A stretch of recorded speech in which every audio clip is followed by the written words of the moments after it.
আসসালামু আলাইকুম প্রিয় শিক্ষার্থীবৃন্দ, সবাই আশা করি অনেক অনেক বেশি ভালো আছো।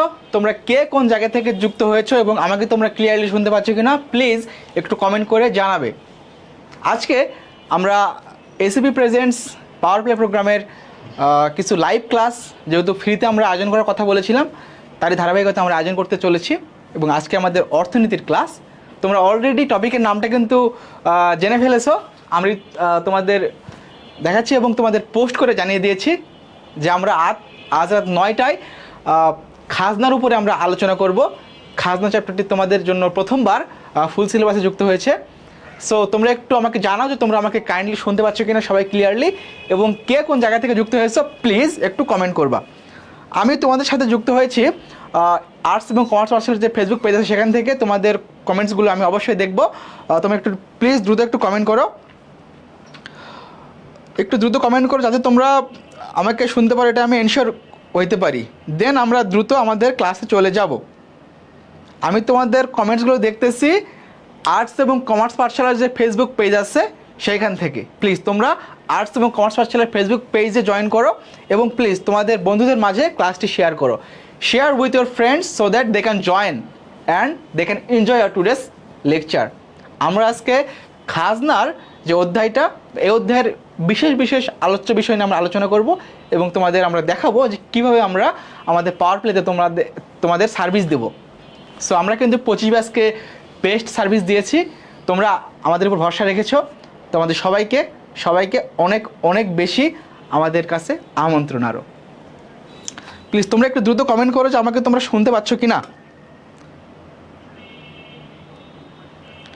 একটু দ্রুত আমাকে তোমরা একটু কমেন্ট করো যে তোমরা শুনতে পাচ্ছ কি না। আমি তোমাদের নাজমুল সাকিব ভাইয়া, আর্টস এবং কমার্স পাঠশালার ইকোনমিক্স ইনস্ট্রাক্টর। তোমাদের সাথে আমি থাকবো পুরো প্রোগ্রাম জুড়ে। সো আচ্ছা, তোমাদের কমেন্টস আমি দেখতে পাচ্ছি না। ওয়েট, আমি একটু শুরু থেকে যে কমেন্টসকে আসতে লেট করে, দ্রুত একটু তোমরা বন্ধুদের সাথে শেয়ার করো ক্লাসটি যাতে তারাও আমাদের ক্লাসে যুক্ত হতে পারে। আচ্ছা, তোমরা বন্দি পাঠশালার পেজে কমেন্টস করছো, বন্দি পাঠশালার পেজ। ভাইয়া রেজাল্ট কখন দিবে? ভাইয়া এই ক্লাসগুলো কি হ্যাঁ, তোমরা তাসমিয়া বলছে ক্লিয়ার। এবং তোমরা কোন কোন জায়গা থেকে বাংলাদেশের বিভিন্ন কলেজের শিক্ষার্থীরা আমাদের সাথে যুক্ত আছো, তোমরা কে কোন কলেজের আমাকে জানাও। আমি তোমাদের নটরডেম কলেজের ভাইয়া, আমি কিন্তু তোমাদের নটরডেম কলেজের এইচএসসি 21 ব্যাচ। তোমরা কে কোন কলেজের আসো প্লিজ একটু কমেন্ট করে আমাকে জানাও। সায়েন্সের রেজাল্ট একটু দেরি হবে যেহেতু তোমরা মাত্র আজকে এক্সাম দিচ্ছ। সো কয়েকটা দিন তোমাদের যাচাই বাছাই করবে, তোমাদের ভাইবা নেওয়া হবে, দেন তোমরা রেজাল্ট পাবে যেরকমটা তোমরা পেয়েছিলে আমাদের কোথায়, আর্টস এবং কমার্স পাঠশালায়। সো ইনশাআল্লাহ তাআলা তোমাদের সবাইকে আজকের ক্লাসে স্বাগত জানাচ্ছি। আজকের ক্লাস আমাদের পাওয়ার প্লেতে ফ্রি ক্লাস এগুলো, কিন্তু এই ক্লাসগুলো আমাদের আবারও হবে কোথায়, আমাদের যে মেইন যে পাওয়ার প্লে প্রোগ্রাম প্রাইভেট প্রোগ্রামে, সেখানে আমরা আবারও করব। বাট আজকে যদি তোমাদের জন্য আমরা ফ্রি আয়োজন করেছি, দ্যাটস ওয়াই আমরা তোমাদের ফ্রিতেই এগুলো নিচ্ছি। সো আমরা চাইবো যে তোমরা সবাই প্লিজ একটিবার হলেও তোমাদের বন্ধুদের সাথে আজকের ক্লাসটি শেয়ার করো যাতে তারাও ক্লাসটি করতে পারে এবং ক্লাস থেকে উপকৃত হতে পারে। আমাদের সাথে আসো আরিশা জান্নাত, মাজহারুল ইসলাম, বর্ণ আসো, সেতু আসো, আয়শা আসো, সুমন আসো, আরও অনেকে আমাদের সাথে যুক্ত আছো। প্লিজ দ্রুত একটু তোমরা তোমাদের বন্ধুদের সাথে, হ্যাঁ নাম এটা হলো আমাদের একাডেমিক ক্লাস, আমাদের একাডেমিক ক্লাস।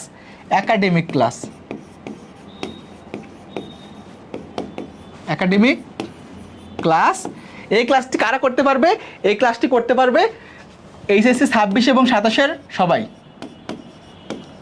26 প্লাস 27, কারণ 26-এর ফুল সিলেবাস, 27-এরও কিন্তু ফুল সিলেবাস। সো মাথায় রাখো, এবার আর কিন্তু শর্ট সিলেবাসে পড়াশোনা নাই, ফাঁকিবাজির দিন শেষ।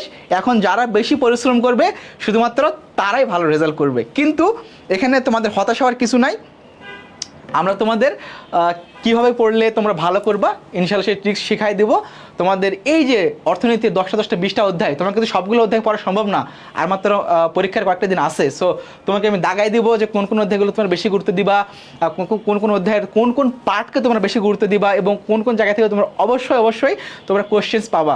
সো এইগুলো আমরা ইনশাআল্লাহ বলে দেবো। এবং আমার পাওয়ার প্লের 25 স্টুডেন্ট, সে কিন্তু কয়েকজন স্টুডেন্টকে আছে দেখলাম, তারা মেসেজ দিয়েছিল যে তারা 190 করে পাইছে, অর্থনীতিতে তারা 190 করে পেয়েছে। সো তোমরা আশা করি অন্তত ভালো করে যদি পড়তে পারো তোমরা ইনশাল্লাহ 180+ মার্কস পাবা ফার্স্ট পেপার সেকেন্ড পেপার মিলিয়ে। এবং আমাদের কিন্তু A+ এখন খুবই গুরুত্বপূর্ণ। সো আমি তোমাদের নানু সাকিব ভাই আছি পুরো প্রোগ্রাম জুড়ে। তোমাদের যে কোনো প্রবলেম হলে তোমরা আমাদের সাথে শেয়ার করবা, any time we will resolve the problem. Okay, let's jump to our today's class. তার আগে আমরা একটু দেখে নেই যে আমাদের আসলে পাওয়ার প্লে প্রোগ্রামে কারা কারা আছে। আমাদের কিন্তু মাইটি টিচার প্যানেল, যারা সবাই সবাই কিন্তু ঢাবিয়ান, অল আর কি ঢাবিয়ান, সবাই কি আমাদের ঢাবিয়ান। এবং এখানে আমাদের সবচেয়ে মজার বিষয় বা সবচেয়ে আকর্ষণীয় বিষয় হলো কি, সেটা হলো আমাদের সাথে আছে কে, আমাদের সাথে আছে বাংলার মাইটি টিচার তানভীর স্যার। উনি কিন্তু আমাদের একাধারে 52,000+ শিক্ষার্থীকে ক্লাস করিয়েছেন HSC 25-এর, যেটা সারা বাংলাদেশে ভাইরাল হয়েছে। উনি কিন্তু আমাদের প্রোগ্রামে আছে, উনি আমাদের ক্লাস নেবে। সো তোমরা যারা এখনও দুশ্চিন্তা করছো যে আমাদের ক্লাস কেমন হবে, তারা দ্রুত এই চিন্তা বাদ দিয়ে আমাদের কোর্সে এনরোল করো। আমাদের সাথে আছে আমাদের বস তারেক ভাই আছে আমাদের সাথে, যে তারেক ভাই অফলাইনে অনেক বেশি এক্সপিরিয়েন্সড। সো উনি আছে আমাদের সাথে। এবং দেখো আমাদের আছে কে, মানিক ভাই আছে আমাদের বেস্ট টিচার ইংলিশের জন্য, আইসিটির জন্য আমাদের আছে হলো কে, এখানে দেখো নাহিদ ভাইয়া আছে, উনি কিন্তু আইসিটি বস। তোমাদের এই যে গ্রুপ সাবজেক্ট যেগুলো সবাই আমরা পড়াবো, এবং গ্রুপ সাবজেক্টের বাইরে যে কমন সাবজেক্টগুলো বাংলা, ইংলিশ, আইসিটি, সেগুলোর জন্য কিন্তু দেখো মাইটি টিচার্স প্যানেল তোমাদের সাথে আছে, যারা তোমাদের বেস্ট ওয়েতে তোমাদের প্রস্তুতি থেকে গুছিয়ে দেবে, যাতে তোমরা অবশ্যই A+ পাবো। আর একটা বিষয় মাথায় রেখো, তোমাদের কিন্তু HSC-তে সবগুলো বিষয়ে A+ পাইতে হবে না, 4টা বিষয় A+ পাইলে এবং বাকিগুলোতে তুমি যদি A পাও অন্তত, তাও তুমি A+ পাবা, যদি তোমার কি হয় 4 সাবজেক্টে A+ থাকে। ওকে, এখন তোমাদের একটু কমেন্টসগুলো দেখি। হ্যাঁ, ক্লাস রুটিন আমরা দেবো, অবশ্যই দেবো। আমাদের যেহেতু এখনও সময় হয় নাই, আমরা নভেম্বর থেকে শুরু করবো। নভেম্বর মাসে তোমরা ইনশাল্লাহ ওরিয়েন্টেশন প্রোগ্রামের পরে সব কিছু ইনশাল্লাহ পেয়ে যাবে। ওকে, রিহান বলছো আসসালামু আলাইকুম। ওয়ালাইকুম আসসালাম। তোমরা ইয়েস, মনোবিজ্ঞান ক্লাস থাকবে, মেহেদি মনোবিজ্ঞান ক্লাস থাকবে। অ্যাডমিশনের জন্য ফ্রি ক্লাস, অ্যাডমিশনের জন্য তো ফ্রি ক্লাস হয় না, অ্যাডমিশনের জন্য পেইড ক্লাস। সো তোমরা ওখানে মাত্র স্বল্প মূল্যে এনরোল করতে পারবে, no tension, just stay with us till the end. So তোমাদের সাথে আমরা ইনশাল্লাহ পুরো জার্নি জুড়ে থাকবো, তোমাদের সুখে দুঃখে, তোমাদের প্রবলেম সলভিংয়ে, তোমাদের যে কোনো কথাই জুম সেশন আমরা করি, আমরা অনেক কিছু করি। জাস্ট তোমরা কী করবে, আমাদের সাথে কানেক্টেড থাকবা ইনশাআল্লাহ তাআলা। আমাদের সাথে জিয়াদ আসছো, বলছো ভালো আছেন, আলহামদুলিল্লাহ বেশ ভালো আছি।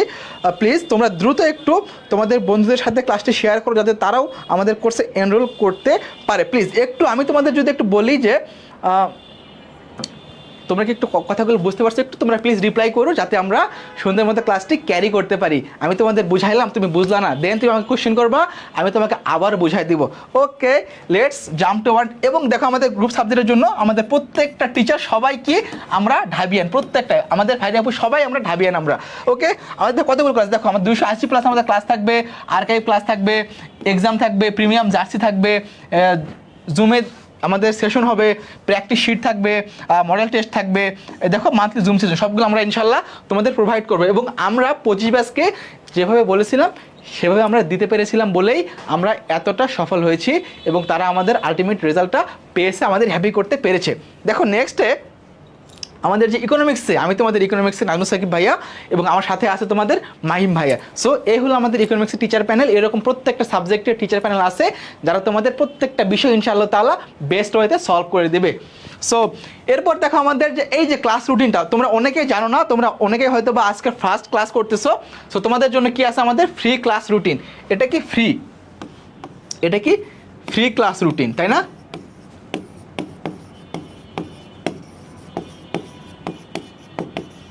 ফ্রি ক্লাস রুটিন দেখো আমাদের 16 তারিখ 17 তারিখ থেকে আমরা অনেকগুলো ক্লাস করেছি। আচ্ছা, এটা হলো একটু মানে এটা আগেরটা ছিল, আমাদের ক্লাস হলো 24 তারিখে, এবং তোমরা এইরকমভাবে আমাদের পেজে তোমরা একটু দেখলেই পেয়ে যাবে ক্লাস রুটিন, অ্যাডভান্স যে ক্লাস রুটিনটা, এটাতে কিছু চেঞ্জ আসছে আমাদের রুটিনে। আমাদের রুটিনে 31 তারিখ পর্যন্ত ক্লাস দেওয়া আছে। সো তোমরা এই মাসের আগামী যে কয়েকদিন প্রত্যেকটা দিন তোমরা ক্লাস পেয়ে যাবা, ফ্রি ক্লাস একটা করে, জাস্ট রাত 9টায় আমাদের বন্দি পাঠশালার পেজে, এসিবির পেজে তোমরা জয়েন করবা ইনশাআল্লাহ তাআলা। ওকে, আজকে দেখো আমরা পড়বো কি, আমরা এখন আমাদের আলোচনায় ফিরে যাই। তোমাদের কথাগুলো বলে নিলাম যেগুলো তোমাদের জানার দরকার ছিল, বা তোমাদের জানাটা আমি মনে করলাম গুরুত্বপূর্ণ। সো তোমরা এখন বুঝতে পারতেছো আমাদের ক্লাসের কন্টেন্টগুলো কেমন হবে, বা আমাদের টিচার্স প্যানেল কেমন। সো এখন আমরা চলে যাবো আমাদের কোথায়, আমাদের অর্থনীতির খাজনা অধ্যায়।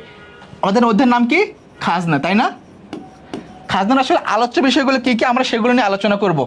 আলোচ্য বিষয় আমরা দেখবো একটু যে কী কী আমাদের আলোচ্য বিষয় আছে, এবং আমরা যে দেখো তোমাদের পড়াবো না, এই পড়ানোর প্রত্যেকটা চ্যাপ্টারকে আমরা সুন্দর মতো সাজিয়ে গুছিয়ে প্রত্যেকটা চ্যাপ্টারে আমরা আলোচনা, ডিসকাশন, এমসিকিউ, সিকিউ আমরা প্রত্যেকটা সলভ করি।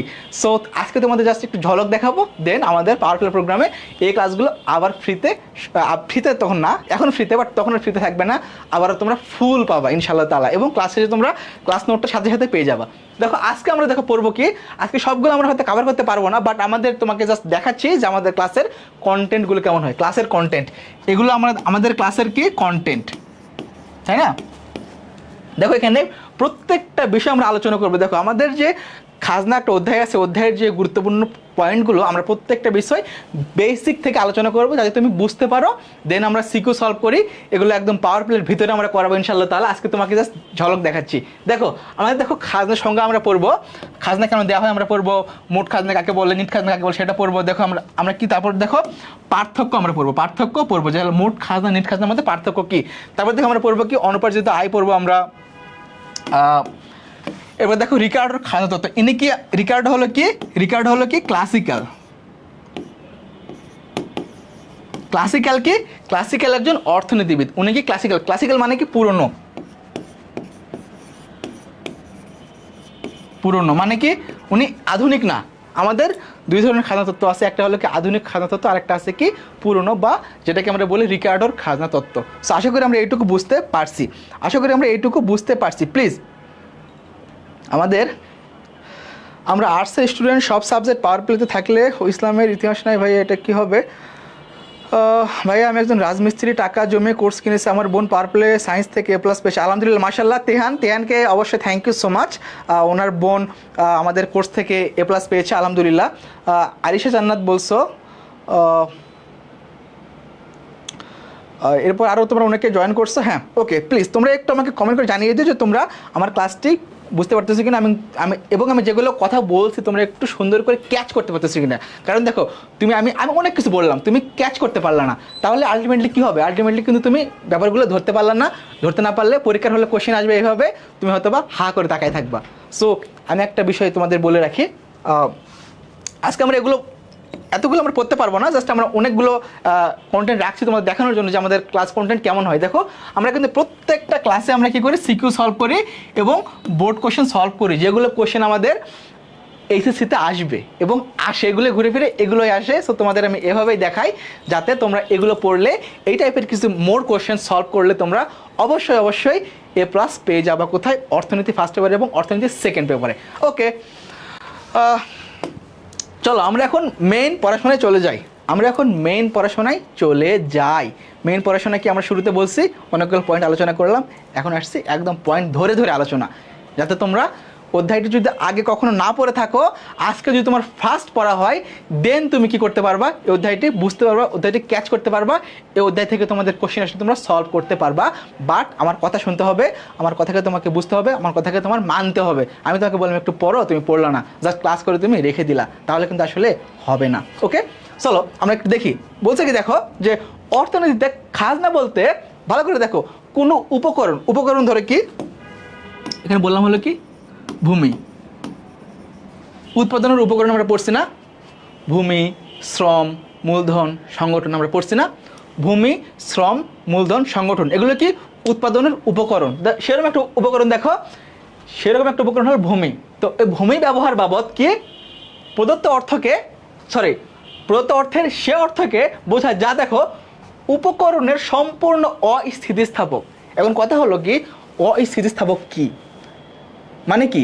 স্থিতিস্থাপকতা মানে আমরা পড়ছি আমাদের সেকেন্ড পেপারে। তোমরা যারা নিউজ 27 ব্যাচ তোমাদের জানার দরকার নাই, তোমরা আমাদের কোর্সে থাকলে ইনশাল্লাহ সব কিছু জানতে পারবা। তোমাদের এখানে বলছে কি যে অর্থনীতির দেখো এমন একটা উপকরণ যে উপকরণের কি অপূর্ণ স্থিতিস্থাপক। দেখো বলছে কি এখানে অপূর্ণ মানে কি অস্থিতিস্থাপক, এক কথায় মানে কি যেটা চেঞ্জ হয় না। আমরা এরকম জানি যে স্থিতিস্থাপকতা মানে কি এলাস্টিসিটি। আমরা এরকম দেখছি না রাবারকে টানলে লম্বা হয় না, এটা কি কলম, আমি যে যতই টানি কলম কি লম্বা হবে না, কিন্তু রাবার টানলে লম্বা হয়, মানে কি রাবারের স্থিতিস্থাপকতা আছে। আমরা আবার রাবারকে অনেকে কিন্তু এলাস্টিক বলি। এলাস্টিক মানে কি রাবার দিয়ে আমরা টাকা বাঁধি আমরা, মানে কি সেটা কি টানলে লম্বা হয় ঢিল হয়, তার মানে কি স্থিতিস্থাপকতা মানে হলো কি যেটা চেঞ্জ হয়, তাই না? তাহলে কি বলছে কি অপূর্ণ স্থিতিস্থাপক মানে কি অস্থিতিস্থাপক, মানে কি বললাম অস্থিতিস্থাপক মানে কি এটা কি আনচেঞ্জড। আমরা কি বললাম আনচেঞ্জড, যার কোনো চেঞ্জ নাই। উদাহরণ কি? উদাহরণ হলো ভূমি, তাই না? যেমন আমরা বলতে পারি যে পৃথিবীর সৃষ্টি লগ্ন থেকে এই বর্তমান 2025 সালে এসে আল্লাহ তাআলা যতটুকু আমাদের জমি দিয়েছিলেন তার কি জমির চেঞ্জ হয়েছে? পৃথিবীর আয়তন যতটুকু ছিল বা বাংলাদেশের আয়তন যতটুকু ছিল ততটুকু আছে না? পৃথিবীর আয়তন যতটুকু ছিল সেটাকে আমরা মানে একটু উর্বরা শক্তি বাড়াচ্ছি, উন্নত প্রযুক্তি আমরা ইউজ করতেছি, সো সেভাবে আমরা করতে পারি কি উর্বরা শক্তি বৃদ্ধির মাধ্যমে আমরা খাজনা বাড়াইতে পারি। কিন্তু এই যে ভূমির যে পরিমাণটা সেটা কিন্তু স্থির আছে, তাই না? ভূমির পরিমাণটা কিন্তু স্থির আছে একদম। প্লিজ মুরসালিন কমেন্ট করছে আমাদের, আমি এসএসসি 25 ব্যাচ, আলহামদুলিল্লাহ ভাই ইকোনমিক্সে ক্লাস করতে A+ পাইছি আলহামদুলিল্লাহ। তোমরা সবাই মন দিয়ে ক্লাস করো ভাইয়া, অনেক ভালো পড়ায় ইকোনমিক্সের জন্য। নাজমুল সাকিব ভাই best, thank you so much for your honest comment. আসসালামু আলাইকুম। ওয়ালাইকুম আসসালাম। আর শিবা স্নিগ্ধা মৌ, কেমন আছো তোমরা সবাই? আশা করি অনেক অনেক বেশি ভালো আছে। প্লিজ তোমরা একটু আমাদের ক্লাসটি শেয়ার করে দিবে যাতে সবাই ক্লাসটি করতে পারে এবং আমাদের কথাগুলো বুঝতে পারলে একটু প্লিজ ক্লিয়ার লিখবা প্লিজ, যাতে আমি নেক্সট পড়াতে যেতে পারি। ওকে, আমি কি বললাম দেখো, ভূমি কি অস্থিতিস্থাপক, তার মানে কি দেখো বলছে কি যে উপকরণের সম্পূর্ণ অস্থিতিস্থাপক যোগান মানে কি ভূমির সাপ্লাইটা কতটুকু। এই যে আমি যেটা বললাম যে আল্লাহ তাআলা মানে সৃষ্টি শুরুতে যতটুকু ভূমি আমাকে দিয়েছেন, তো সেটাই হলো আমার যোগান, ভূমির যোগানটা। কিন্তু দেখো মোবাইল ফোনের যোগান বা কলমের যোগান আমরা চাইলে কি করতে পারি, প্রডিউস করতে পারি। ধরো কারখানায় গেলাম, এই কলম বানাও, 5 লাখ বানাই ফেললো, কিন্তু ভূমি তুমি চাইলে কি বাড়াতে পারবা সাপ্লাইটা? যোগান মানে কি আমরা এটাকে বলতেছি কি সাপ্লাই, এটাকে আমরা ইংলিশে বলি কি সাপ্লাই মানে যোগান। এই যে অস্থিতিস্থাপক যোগান মানে কি আনচেঞ্জড, ওটার কারণে দেয়া হয়। তাহলে খাজনাটা শুধুমাত্র অস্থিতিস্থাপক যেটা যোগান মানে কি ভূমি ব্যবহার বাবদ তোমাকে দিতে হবে ভূমির মালিককে। দেখো বলছে এখানে যে রিকার্ডো, আমি কি বললাম রিকার্ডো একজন অর্থনীতিবিদ, ক্লাসিক্যাল অর্থনীতিবিদ। ওনার মধ্যে দেখো ভূমির আদি ও অক্ষয় শক্তি, ভূমি কিন্তু ওই শুরু থেকে এখনো আছে এবং ভূমিতে তুমি আজকে থেকে 100 বছর আগেও চাষ করতা, এখনও চাষ করতে পারতেছো, মানে কি ভূমি অক্ষয়, ভূমির কোনো ক্ষয় নাই। এটা থেকে তুমি সবসময় চাষবাস করতে পারবা বা এখান থেকে তুমি বাড়ি টাড়ি করে তুমি অনেক কিছু বাড়ি করতে পারবা, কারখানা করতে পারবা, অনেক কিছু করতে পারবা। সো এই দেখো অক্ষয় শক্তি ব্যবহারের জন্য ভূমি ব্যবহার করলাম। উৎপাদনের দেখো যে অংশ, আমি ধরো একটা জমিতে আলু লাগাইলাম বা ধান লাগাইলাম, সেখান থেকে আমি ধরো আলু পাইলাম 40 মণ, ধান পাইলাম ধরো 20 মণ। তো এই যে জমি ব্যবহার করলাম, আমার খরচ হইলে কিছু, আয় থেকে ব্যয় বাদ দিব, ব্যয় বাদ দিয়ে যেটা হবে সেটাকে আমরা বলবো খাজনা বলবো, সেটা কীভাবে ভূমির যে মালিক সে পাবে। ওকে, সো এইটা হলো, এটাকে আমরা বলতেছি কি খাজনা বলতেছি, মানে কি যে ভূমি ব্যবহার বাবদ ভূমির মালিককে আমরা যে অর্থ দেই, সে অর্থটা কই থেকে দেই? ভূমি যে ব্যবহার করলাম, ভূমি থেকে যে আমি উৎপাদন করলাম 40 মণ আলু বা 20 মণ ধান, ওইটার থেকে আমি ব্যয় বাদ দিব। মানে ধান উৎপাদন করতে আমার যতটুকু ব্যয় হয়েছে বা আলু 40 মণ আমার প্রডিউস করতে যতটুকু ব্যয় হয়েছে, এখান থেকে আমরা কি করবো, আমার যে আয় হলো, ধরো আয় হইলো, ধর খাজনা এরকম ইকুয়াল টু আয় থেকে ব্যয়। ধরো এরকম আয় হয়েছে 20,000 টাকা, ব্যয় হয়েছে 15,000 টাকা। ওকে, তাহলে খাজনা কত? খাজনা হলো 5,000 টাকা। বাট এখানে কথা আছে, রিকার্ডের মতে উনি বলতেছে যে বিভিন্ন শ্রেণীর জমি আছে, কিছু জমি আছে খুব ভালো উর্বর, ওনাকে ওগুলোকে বলছে ফার্স্ট ক্লাস জমি, কিছু জমিকে বলছে সেকেন্ড ক্লাস জমি, যেগুলো জমিতে ধরো খুব ভালো চাষ হয় না বাট মোটামুটি চাষ হয়। তো আবার কিছু জমিকে বলছে যে ওগুলো অনুর্বর জমি বা বলছে কি প্রান্তিক জমি। তো 3 ধরনের জমি আছে। তো এই প্রান্তিক জমিতে কি খাজনা নেই, মানে কি ওই জায়গাতে আয় যতটুকু ব্যয় ততটুকু, তো সেই জায়গাতে আমরা কি খাজনা দেখি না, আমরা সেগুলো দেখবো একটু পর। সো আমরা এইটুকু বুঝতে পারছি না, একটু কমেন্ট করে আমাকে জানাও যে এইটুকু তোমরা বুঝতে পারছো কি না। তবে এখানে সেটা বলছে যে অংশে ভূমি মালিককে দেওয়া হয় তাকে কি বলে খাজনা বলে। এটা কার মত? এটা হলো কি রিকার্ডোর মত, এটা হলো কি রিকার্ডোর মত। প্লিজ একটু তোমরা এই বিষয়গুলো মাথায় রাখবা যে কে কোন মত দিয়েছেন, কারণ আমাদের কোশ্চেন আছে এমসিকিউতে যে তার মতে আসলে কি, বা এই মতটা কার, বা এই কথাটি কে বলেছেন, কোন অর্থনীতিবিদ বলেছেন। তো যেমন তোমাদের এইটা একটা কোশ্চেন আসবে যে খাজনা কাকে বলে, তুমি যে কোনো একটা সংজ্ঞা মুখস্থ করবা, তুমি রিকার্ডোর বা আরও যারা অনেকগুলো অর্থনীতিবিদ আছে তাদের মুখস্থ করতে পারো, বা ওভারঅল খাজনা কাকে বলে সেটাতে মুখস্থ করতে পারো। বাট তুমি যে কোনো একটা সংজ্ঞা মুখস্থ করবা, যে সংজ্ঞা থেকে তোমার 1 নাম্বার অবশ্যই অবশ্যই আসবেই, এবং এই খাজনার মধ্যে থেকে তোমার একটা সিকিউ আসবে মাস্ট, একটা সিকিউ মাস্ট আসবে এই অধ্যায় থেকে, এই অধ্যায় থেকে একটা সিকিউ মাস্ট আসবে। সো তোমাকে কিন্তু ভালো করে অধ্যায়টা পড়তে হবে যাতে তুমি অধ্যায় থেকে অন্তত একটা সিকিউ কনফার্ম করে 10-এ 10 পাইতে পারো, এবং এই অধ্যায়টা এমন অধ্যায় যেখান থেকে তুমি 10-এ 10 পাইতে পারো। ওকে, সো আমরা এইটুকু বুঝতে পারছি। দেখো এখন বলছে কি, একটু ভালো করে দেখো, আমরা একটু আগে পড়লাম কি, আমরা পড়লাম কি ক্লাসিক্যাল। তো ইনি কি ক্লাসিক্যাল, তাই না,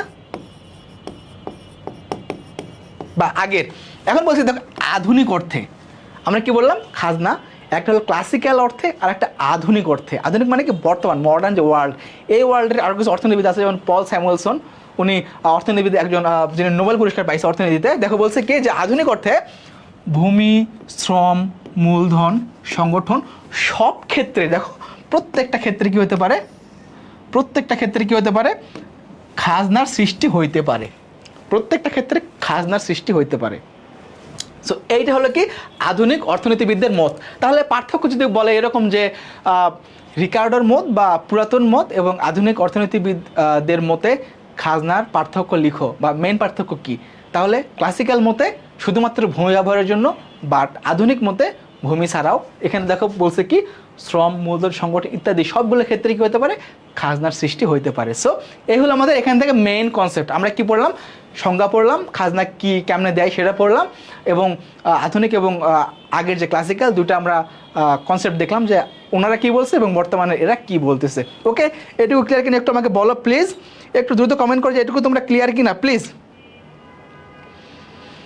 প্লিজ একটু কমেন্ট করো যে এটুকু তোমরা ক্লিয়ার কিনা, তাহলে আমরা আমাদের নেক্সট স্লাইডে চলে যাব। প্লিজ একটু কমেন্ট করো। দেখো এই যে আমরা পড়লাম যে খাজনার আধুনিক যে সংজ্ঞা, যে ভূমি, শ্রম, মূলধন, সংগঠন সব ক্ষেত্রে খাজনার সৃষ্টি হতে পারে। তো এখান থেকে আমরা কি বুঝতে পারি আমরা আসলে, ঠিক আছে হইতে পারে, এখন উপলব্ধিটা কি, দেখো এখানে সেটাই বলছে। দেখো উপলব্ধির কথা এখানে বলছে, যেখানে মেন উপলব্ধিটা আসলে কি আমরা এখানে দেখব। দেখো যে খাজনার আধুনিক ভাষা থেকে উপলব্ধিটা, প্লিজ একটু কমেন্ট করো। নিজের সাবজেক্টের পর আমার কাছে বিষের মতো লাগে বলছো নষ্ট টিভি, কিছু করার নাই, কারণ তোমরা যদি এখন ভালো করে না পড়ো তাহলে কিন্তু আসলে এইচএসসি 25 ব্যাচ ওরা কিন্তু শর্ট সিলেবাসে মানে ডাব্বা মারছে, শর্ট সিলেবাসে মাত্র 58% পাস। আমি আসলে খুব দুঃখজনক, মানে এই হতাশ এদের নিয়ে, যে এরা আসলে কী করছে, মানে কি সারাদিন কি প্রেম করে বেড়াইছে, আড্ডা দিয়ে বেড়াইছে। আচ্ছা তোমার কি মনে হয় যে, আচ্ছা এই সবার কাছে একটা কোশ্চেন, যে প্লিজ একটু বলবা যে কেন এ ভরাডুবি, কারণটা কি, সবাই একটু কমেন্ট করো তো, কারণ কি, একটু কমেন্ট করো, এই ভরাডুবির কারণ কি তোমাদের কি মনে হয়? তোমরা যদি 26 ব্যাচ এবং 27-এর আসো, তোমাদের কিন্তু মানে সামনের দিন আর কঠিন আসবে, আল্লাহ আমি তো ভয় পাই। তোমাদের আসলে কি হবে যদি এরকম হয় যে 40% নেমে গেল পাশের হার। এরকম কিন্তু হয়েছিল যে প্রথমবার যখন এইচএসসির শুরুটা হয়, মানে এইচএসসি পরীক্ষা এই বছর থেকে শুরু হলো, যেমন যে এসসি এখন নাই হয়ে গেছে, বা পিএসসি এখন ছিল এখন নাই, আগে ছিল এখন নাই। তো এরকম ধরো যখন শুরু হয় তখন কিন্তু মাত্র 20 জন A+ পাইছিল, মাত্র 20 জন A+ পাইছিল প্রথমবার যখন এইচএসসি পরীক্ষা অনুষ্ঠিত হয়। এবার দেখো আস্তে আস্তে কম দিচ্ছে, গতবার মানে 60%+ ছিল, এবার 58 হয়ে গেছে। কারণ কি আমি একটু জিজ্ঞেস করছি তোমাকে, একটু বলো তো তোমরা কারণটা কি, ওনাকে কি বলছো? আমি সেটাই বলতেছি যে তোমাদের রেজাল্ট কী হবে, আমি তোমাকে একটু সেটাই জানানোর জন্য করতেছি। নষ্টই বলছে আমার কারিগরিতে 61, কারিগরিতে একটু ভালো। না, ইকোনমিক্স নেওয়া যাবে না। সাব্বির, অর্থনীতি না থাকলে তুমি ইন্টারে পড়ো নাই, আবার অনার্সে কেমনে পড়বা? তোমার তো এই কনসেপ্টগুলো লাগবে, তাই না? সো পাবা না। আর অর্থনীতি কেমন সাবজেক্ট? আমাদের ডক্টর মোহাম্মদ ইউনুস, আমাদের প্রধান যে অর্থনীতিবিদ, আমাদের বাংলাদেশ ব্যাংকের গভর্নর, সবাই কিন্তু আমাদের ঢাকা ইউনিভার্সিটির অর্থনীতি ডিপার্টমেন্টের স্টুডেন্ট। সো অর্থনীতি এমন একটা সাবজেক্ট যেটাকে ঢাকা ইউনিভার্সিটিতে বলে royal department, royal subject. DU ইকোনমিক্সকে বলে রয়্যাল ডিপার্টমেন্ট। সো এই হলো অবস্থা। আমি তোমাদের কাছে কোশ্চেন করলাম যে কেন আসলে এত মানে ফালতু একটা অবস্থা পাশের হারের, একটা কারণ তোমরা বলো। এই যে অরিত্রিকা বলছো ওভার কনফিডেন্স, এর একটা গুরুত্বপূর্ণ পয়েন্ট। আচ্ছা, ইসলামের ইতিহাস এই মুহূর্তে আমরা অ্যাড করি নাই, ইনশাল্লাহ পরে দেখি আমরা যদি চেষ্টা করতে মানে যদি সম্ভব হয় তাহলে আমরা অ্যাড করবো ইনশাল্লাহ। বাট এই মুহূর্তে আমরা যেভাবে সাজিয়েছি এই মুহূর্তে আমাদের ইসলামের ইতিহাসটা নাই, তোমাদের রেসপন্স পাওয়া যায়নি। আমরা এরকম রেসপন্স পাওয়ার পর কিন্তু আমরা অ্যাড করছি, যেমন আমাদের লজিক ছিল না, আমাদের মনোবিজ্ঞান ছিল না, স্ট্যাটিস্টিক্স ছিল না গতবার। সো এবার কিন্তু এগুলো অ্যাড হয়েছে। সো আমি তোমাদের এরকম অনেকের কাছে সার্ভে নেওয়ার চেষ্টা করছি তোমাদের কোন কোন সাবজেক্ট অ্যাড করা দরকার। ইসলামের ইতিহাসের ওইরকম কোনো রেসপন্স পাইনি আমরা, মানে খুবই কম স্টুডেন্ট রেসপন্স করছে। সো আমরা যদি ওটা অ্যাড করি তাহলে কিন্তু আমাদের যে খরচটা সেটা কিন্তু ওঠে না। সো এই জন্য আমরা এখন পর্যন্ত রাখি নাই, বাট তোমাদের রেসপন্স যদি বেশি হয় ইনশাআল্লাহ তাহলে আমরা ভেবে দেখবো। ওকে, হ্যাঁ, এবার খাতা ভালোভাবে দেখছে, উল্টোপাল্টা লিখলে না মার্ক দেয় নাই। ওকে, আমরা সেখানে না যে আমরা বলতেছিলাম কি যে খাজনার আধুনিক ভাষ্য থেকে আমরা উপলব্ধিটা পাইছি সেটা আমরা একটু বোঝার চেষ্টা করি। দেখো আমরা কি বললাম, কত আমরা বলতেছি যে হলো কি খাজনার ভিত্তি হলো উদ্বৃত্ত। আমি একটু বললাম না যে রিকার্ডের মধ্যে 3 ধরনের জমি আছে, খুব ভালো জমি, উর্বর জমি, মোটামুটি জমি, আরেকটা আছে কি অনুর্বর জমি বা কি একদম প্রান্তিক জমি। তো এই প্রান্তিক জমিতে কি খাজনা হয় না, কারণ কি ওখানে আয়োজা ব্যয়তাই, মানে কি ওখানে কি উদ্বৃত্ত নাই। কোন জমিতে? প্রান্তিক জমিতে। আমরা একটু পর দেখবো, সমস্যা নাই। প্রান্তিক জমিতে উদ্বৃত্ত কি নেই, তাই না? উর্বর জমিতে আছে। তাহলে কি খাজনার উৎপত্তিটা কি? উৎপত্তিটা হলো কি উদ্বৃত্ত থাকলে তবেই তুমি খাজনা দিবা, তাই না? দেখো এখানে বলছে কি যে যোগানের অস্থিতিস্থাপকতার কারণে, এটার মানে কি ভূমি, তাই না? ভূমি না বুঝলে আমাকে বললো, কিন্তু আর বুঝলেও ক্লিয়ার লেখো সেটাও বললো। কারণে ভূমি বা অনুরূপ কোন স্থির উপকরণ, আমরা দেখি কি বাসা ভাড়া কয়েকদিন পর পর বেড়ে যায়, বাসা ভাড়া কিন্তু স্থির উপকরণ, তাই না? ঢাকা শহরে আজ থেকে 20 বছর আগে যে বাসা ভাড়া ছিল ধরো 10,000 টাকা, আজকে 20 বছর পর সে বাসা ভাড়া হয়ে গেছে ধরো 25,000 টাকা। সো এটাই হলো খাজনা। দেখো এখানে বলছে কি যে এই যে মালিক, যে জমির মালিক বা বাসার যে মালিকটা যে উদ্বৃত্তটা পায় সেটাকে আমরা কি বলতেছি? খাজনা বলতেছি। এইটা আমাদের উপলব্ধিটা তোমাদের হয়েছে কেন একটু বলো আমাকে প্লিজ। এইটুকু বুঝতে পারছি একটু বলো আমাকে যে আমরা যে ক নাম্বারটা পড়লাম যে ভূমির আসলে কেন আমরা খাজনা দেবো, কারণটা হলো উদ্বৃত্ত। এরকম যেগুলোর যোগান অস্থিতিস্থাপক সেগুলো থেকে আমরা এক্সট্রা যেগুলো পাই সেগুলো আমরা খাজনা দিই, তাই না? এটা হলো আমাদের প্রথম উপলব্ধি। সো এরপর দেখি আমরা কি বলছে খ নাম্বারে। দেখো এখানে যে উৎপাদন ক্ষেত্রে নিযুক্ত কোনো উপকরণ, উৎপাদন ক্ষেত্রে নিযুক্ত কোনো উপকরণ, ভূমি, শ্রম, মূলধন, সংগঠন, প্রত্যেকটা ব্যাপারেই প্রত্যেকটা উপকরণের উপরেই খাজনা আছে। কে বলছে? আধুনিক অর্থনীতিবিদগণ বলছে। দেখো তার সর্বনিম্ন যোগান দাম অপেক্ষা, মানে কি তুমি খরচ যতটুকু করলা ওইটুকু যোগাইতে তোমার কতটুকু খরচ হইলো সেটা অপেক্ষা যে অতিরিক্ত আয়, মেইন কনসেপ্ট কি? আয় থেকে ব্যয়টা বাদ দিবা। আয় থেকে ব্যয় বাদ দিলে যেটা হয় সেটাই কি? খাজনা। সেটাই কি? খাজনা। ক্লিয়ার? আশা করি তোমরা সবাই ক্লিয়ার হয়েছো। প্লিজ ক্লিয়ার হলে একটু কমেন্ট লিখবা, ক্লিয়ার অথবা ডান, প্লিজ যে কোনো একটা লেখো, বাট তুমি অন্তত লেখো যে ক্লিয়ার। হ্যাঁ, বর্গী এলো খাজনা নিতে, মরল মানুষ কত, পুরল শহর পুরল শ্যামল, গ্রাম যে শত শত, হানাদারের সঙ্গে জোরে লড়ে মুক্তি সেনা, তাদের কথা দেশের মানুষ কখনো ভুলবে না। বুঝছো? ধান ফুরলো, পান ফুরলো, খাজনার উপায় কি? আর কটা দিন সবুর করো, রসুন বুনেছি। আমি যখন এই কবিতাটা পড়ি আমার গায়ে কাটা দেয়, এই মুহূর্তে কাটা দিয়ে উঠছে এরকম গায়ে, যে বর্গী কারা? বর্গী হলো মায়ানমারে যারা জলদস্যুরা ছিল, আগে তো মায়ানমারের নাম ছিল বার্মা, তাই না? তো ওই জায়গা থেকে ওরা অনেকে মানে দস্যুপনা করতো, মানে বিভিন্ন জায়গায় ধমকি দিত, এই টাকা দে, খাজনা দে, হ্যান দে, ত্যান দে, মানে মানুষ তখন ভয় তটস্থ থাকতো আর কি। এরকম আছে না যে বাচ্চাদের এই সরা মানে বলে বলে ঘুমাইতো যে এই ঘুমা না হলে কিন্তু বর্গী আসবে, মানে তারা খারাপ, তারা দস্যু ছিল, ডাকাত ছিল। এই যে একটা কবিতাও হয়ে গেছে খাজনা নিয়ে, তোমরা অনেকেই জানো হয়তো ওই কবিতাটা, আমার এখনো মুখস্থ আছে, ছোটবেলায় পড়ছিলাম। আচ্ছা,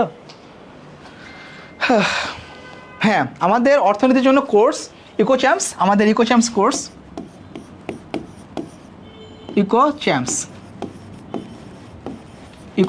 1.0 আমাদের জন্য কিন্তু কোর্স আমরা অলরেডি অনেক স্টুডেন্টকে পড়াচ্ছি। আমাদের সাথে অনেক স্টুডেন্ট এনরোল করে ফেলেছে। আমরা কিন্তু এখানে ক্লাস নিচ্ছি রেগুলার। আমাদের গতকাল ক্লাস হয়ে গেছে অর্থনীতির। আমাদের নেক্সট ক্লাস কিন্তু আমাদের রবিবারে। আমাদের নেক্সট ক্লাস হলো কি? রবিবারে নেক্সট ক্লাস। সো এখানে বেসিক্যালি আমরা এই মুহূর্তে যারা 27 ব্যাচ তাদেরকে আমরা এনরোল করতে বলতেছি, কারণ 27-এর জন্য আমাদের এই মুহূর্তে কোনো প্রোগ্রাম নাই। এটাই জাস্ট আমাদের অর্থনীতির জন্য, এবং 26-এর জন্য আমাদের পাওয়ার প্লে আছে, যেখানে আমরা অর্থনীতির পুরো সিলেবাস ইনশাল্লাহ কাভার করে দেবো, first to last total full সিলেবাসে 20টা অধ্যায়। ওকে, এবং তোমাদের যারা 27-এর আসো তোমাদের জন্য কিন্তু ইকোচ্যাম্পস 1.0 কোর্স। সো তোমরা এখানে দ্রুত এনরোল করতে পারো। মাত্র কত টাকা? মাত্র 499 টাকা। ওকে, তো দেখো আমরা বলতেছিলাম কি, তাহলে খাজনা হলে একটা যে সর্বনিম্ন যোগানদান অপেক্ষা যতটুকু উদ্বৃত্ত থাকে, এটার পার্থক্যটা হলো খাজনা, এবং খাজনার মেইন কনসেপ্টটা হলো কি উদ্বৃত্ত। যেখানে উদ্বৃত্ত আছে সেখানে আমি খাজনা দেবো, যেখানে উদ্বৃত্ত নাই সেখানে আমি খাজনা দেবো না। এই দুটো হলো কি আমার আধুনিক যে অর্থনীতিবিদ যারা আছে ওনাদের যে খাজনার যে ধারণা বা সংজ্ঞা, সেখান থেকে আমাদের একটা উপলব্ধি, আমরা যেটা আলোচনা করলাম। আশা করি তোমরা ক্লিয়ার হয়ে গেছো। প্লিজ একটু কমেন্ট করো। বিস্তারিত জানতে হলে আমাকে আমাদের যে এসিপির পেজ আছে, এফবি পেজ, সেখানে তুমি নক দিবা, আর্টস কমার্স পাঠশালার ফেসবুক পেজে নক দিবা, ওখানে তোমরা বিস্তারিত পেয়ে যাবা। ওকে, উত্তেজিত 27 না, এখন আর উত্তেজিত বলে লাভ নাই। 26 ব্যাচ তোমরা এখন আর উত্তেজিত বললো না, কারণ তোমাদের কিন্তু সামনে ফুল সিলেবাস ভরাডুবি কিন্তু হইতে পারে। তোমরা অনেকেই এখনও পড়াশোনা করো না। আমি দেখছি 26-এর এখন অনেকে গায়ে হাওয়া লাগাচ্ছে, চিল, মানে আরে অনেক সময় আছে, এরকম একটা অবস্থা যে কিসের পড়া কিসের কি, মানে A+ পেয়ে যাব, এত কনফিডেন্স। সো এই যে এরকম কনফিডেন্স দেখান না। 27 ব্যাচকে অনেক বলতো তোমার উত্তেজিত 27 ব্যাচ, বাট তারা যদি আমার হিসাবে যদি সিরিয়াসলি পড়াশোনা করে, ইনশাআল্লাহ তাআলা 26-এর চাইতে অনেক বেশি ভালো রেজাল্ট করবে। So I have full confidence on 27 batch, যেটা আমার 26-এর উপরে নাই। কারণ 26 ব্যাচ অনেক বেশি ফাঁকিবাজি করছে। আমরা কথা বললে কথা শোনে না, আমরা বলি যেভাবে পড়ে না, মানে আমাদের কথাকে গুরুত্বই দেয় না। আমরা যে বর্তমান ঢাকা ইউনিভার্সিটিতে আসি, আমরা কিন্তু এই এজটা পার করে আসছি। তোমাদের এই ইন্টার লেভেলটা, ইন্টারে যে কী পরিমাণ কম্পিটিশন, তুমি বুয়েটের যারা পড়ে ওদের জিজ্ঞেস করে দেখো, ঢাবিতে যারা চান্স পায় জিজ্ঞেস করে দেখো যে ভাইয়া ইউনিভার্সিটি চান্স পাওয়া কতটা কঠিন, বা ইন্টার লেভেলটা ভালো কিছু অ্যাচিভ করা কতটা কঠিন। তোমরা যারা আসো 2 দিন পর কী হবে ভালো করে না পড়লে? ন্যাশনালে পড়তে হবে। ন্যাশনালে পড়ে কী করবা? বাংলাদেশের যে চাকরির বাজার, ঢাকা ইউনিভার্সিটিতে অনেকে পড়ে এখনও জব পায় না, অনেক ক্রাইসিস। অনেক বেশি ভালো করে পড়লে দেন জব পাবা। হয় একটা অপশন বিদেশ যাবা, এত রিস্ক নিয়ে বিদেশ যে ইনকাম কত? 40,000 50,000, খুব ভালো হলে 60,000। আর ইতালিতে যাইতে গেলে ভিসা নাই, কেমনে যাও? সমুদ্র পার হয়ে যাও। কোন সাগর? ভূমধ্য সাগর। এত বড় একটা সাগর পার হয়ে যাও। কত মানুষ প্রত্যেক বছর মারা যায়। সো গরিবের জন্য বা আমরা যারা নিম্ন মধ্যবিত্ত পরিবারের আছি, আমাদের জন্য খুব ভালো একটা ইনভেস্টমেন্ট, সেটা হলো কি পড়াশোনাতে ইনভেস্ট করা। প্লিজ আমার কথাগুলো একটু শোনো। আমাদের যারা মধ্যবিত্ত বা নিম্ন মধ্যবিত্ত আছি, তাদের জন্য খুব ভালো একটা ইনভেস্টমেন্ট হলো পড়াশোনাতে ইনভেস্ট করা। আমি দেখছি যে অনেক ভালো ভালো চাকরি আছে, চাকরির ফিল্ড আছে, যেখানে তারা just because of skilled labour পায় না, স্কিল্ড ম্যানেজমেন্ট পায় না, স্কিল্ড ওয়ার্কফোর্স পায় না, বিধায় তারা শাইন করতে পারে না। সো তুমি কিন্তু একজন হতে পারো সেরকম একজন স্কিল্ড ওয়ার্কার বা একজন মানুষ হইতে পারো, যে ওই ফোর্সে বা ওই ম্যানেজমেন্টে যে তুমি অনেক বেশি ভালো করতে পারবা এবং শাইন করতে পারবা। বাংলাদেশে এত মানুষ জাস্ট কি করতে পারবে না, ওরা যদি হিউম্যান রিসোর্সে যদি রূপান্তর করতে না পারে তাহলে আসলে কোনো লাভ নাই। সো আমরা অর্থনীতি সবগুলো ইনশাল্লাহ পড়বো, সবগুলো রিলেটেড অর্থনীতির সাথে। সো প্লিজ একটু পড়াশোনাটাকে করো। তোমাদের মতো যারা আমরা আসি নিম্ন মধ্যবিত্ত ফ্যামিলির, আমরা কিন্তু আসলে পড়াশোনাটা করতে পারলে একটা সময় আবার ইনশাল্লাহ তাহলে আমরা ভালো কিছু করতে পারবো। প্লিজ একটু কথাগুলো শোনার চেষ্টা করো, একটু মানার চেষ্টা করো, একটু পড়ো। দেখবো অনার্সে উঠলে তোমার লাইফটা তুমি নিজেই ঠিক করে নিতে পারবে যে আমার আসলে ইন্টারে পড়াটা আমার জন্য বুদ্ধিমানের কাজ ছিল। অনেকে এরকম আছে, আমি দেখছি যে ইন্টারে ফাঁকিবাজি করছে, অনার্সে এসে হাই হতাশ করে, ইস আমি যদি ইন্টারে একটু ভালো করে পড়তাম, আমি যদি ইন্টার 6 মাস পড়তাম, আমি A+ পাইলে ভালো একটা সাবজেক্টে চান্স পাইতাম আমি ইউনিভার্সিটিতে। এখন আমার কিচ্ছু করার নাই। তোমার ইউনিভার্সিটি তোমাকে একটা প্ল্যাটফর্ম দেয়। ডিইউ, ঢাকা ইউনিভার্সিটির কথা বললাম না? ডিইউ কি জানো? ডিইউ হলো biggest platform of Bangladesh, biggest platform of BD. DU কি বললাম? ঢাকা ইউনিভার্সিটি বিগেস্ট প্ল্যাটফর্ম, যেখান থেকে তুমি সব দিকে যাইতে পারবা। আমাদের প্রত্যেকটা সুপ্রিম লিডার বর্তমানে যদি এনসিপিকে ধরো, এদের যে লিডাররা সবাই ঢাকা ইউনিভার্সিটির। এবং আগের যে লিডাররা আওয়ামী লীগ, বিএনপি, জাতীয় পার্টি থেকে শুরু করে আমাদের জামাত থেকে শুরু করে বর্তমানে যে আমাদের উপদেষ্টা মণ্ডলে সবাই কিন্তু ঢাকা ইউনিভার্সিটির 90%। তাহলে কি বললাম? ঢাকা ইউনিভার্সিটিকে বিগেস্ট প্ল্যাটফর্ম বললাম। তো সেখানে তুমি যদি আসতে পারো তাহলে তোমার জন্য সব দিক খোলা। তুমি যে কোনো একটা ইনশাআল্লাহ তাআলা সৎসঙ্গে থাকলে অর্জন করতে পারবা। সৎসঙ্গে স্বর্গবাস, অসৎসঙ্গে সর্বনাশ। ওকে, সো প্লিজ একটু পড়াশোনা করো। যারা মধ্যবিত্ত ফ্যামিলি আছে প্লিজ একটু পড়াশোনা করো, একটু অ্যাক্টিভ পড়াশোনা করো। না, আমার হিস্ট্রি ছিল না, আমি যেদিন হিস্ট্রি তোমাদের পড়াবো না, আমাদের হিস্ট্রি পড়াবে আমাদের জিকে কুইন ফারিয়া আপু, উনি পড়াবে। আর হিস্ট্রি সবাইকে জানতে হয়, হিস্ট্রি ছাড়া আসলে কিছুই হয় না, হিস্ট্রি আমাকে জানতে হবে অবশ্যই। মাজাহারুল ইসলাম বলছে রিপ্লাই দেন, রিপ্লাই দিলাম তো ভাই, বুয়েটে চান্স পেতে হলে ডিপ্লোমা ফান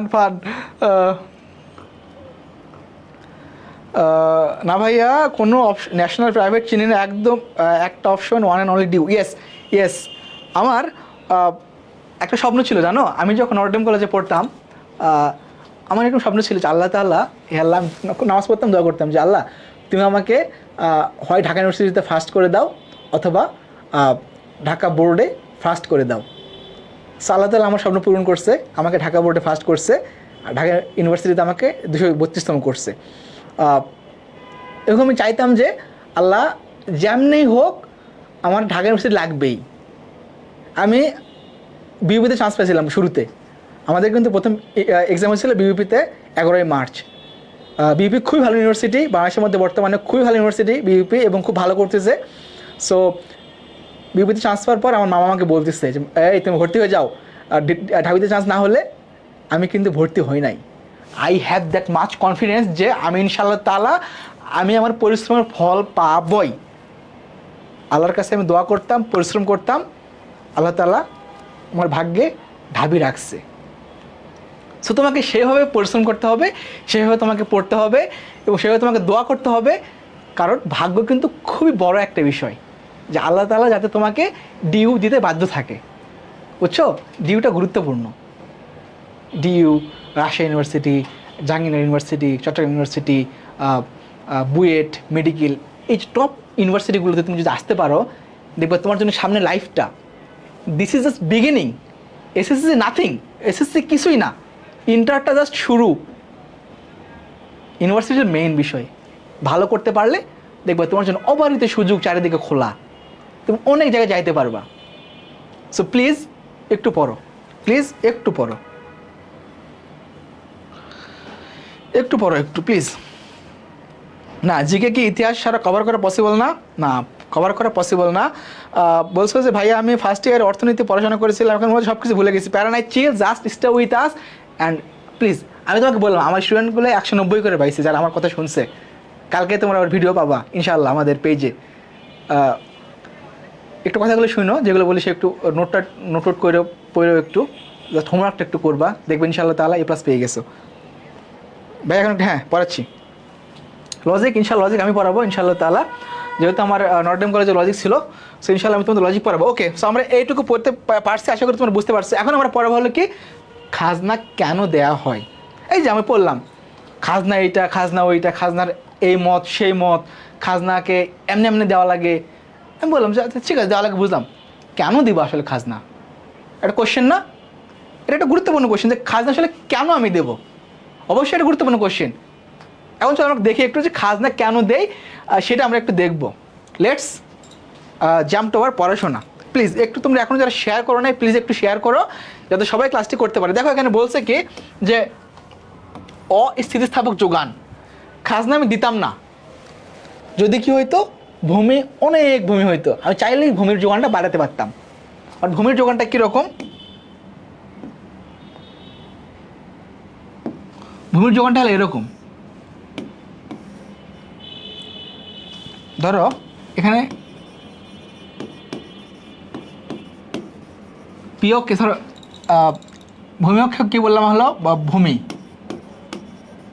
আর হলো কি লম্ব অক্ষে আমরা বললাম হলো কি খাজনা বা দাম। এই যে দেখো ভূমির যোগানটা, ভূমির যোগানটা কি স্থির, ধর ভূমির যোগানটা এখানে স্থির হয়ে আছে। স্থির মানে কি লম্ব অক্ষের সমান্তরাল হবে যোগান রেখাটা, এটা কি এস এস প্রাইম যোগান রেখা, এটাকে আমরা কি বলতেছি যোগান রেখা, যেগুলো তোমরা ক্লিয়ার হয়ে যাবে আমাদের সেকেন্ড চ্যাপ্টার যখন পড়াবো তখন, যোগান রেখা। এখন জাস্ট তুমি এটুকু বুঝে নাও। ভূমি অক্ষের দেখো খাজনা ধরো এই ভূমি ধরো এইটুকু, এইটুকু হলো ভূমি, ধরো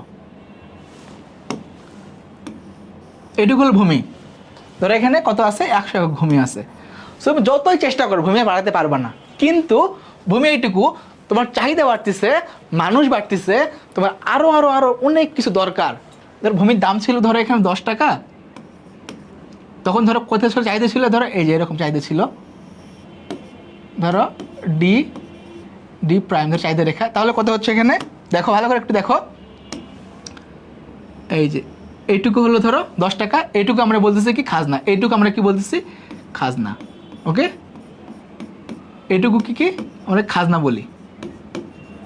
ধরো তোমার চাহিদা আরও বেড়ে গেছে, চাহিদা আরও বেড়ে গেলে কী হবে, চাহিদা রেখা ডান দিকে স্থানান্তর হয়, চাহিদা রেখা কি ডান দিকে স্থানান্তর হয়, ডি ওয়ান প্রাইম। এগুলো কই পড়ি আমরা, এগুলো আমরা সেকেন্ড অধ্যায়ে পড়ি।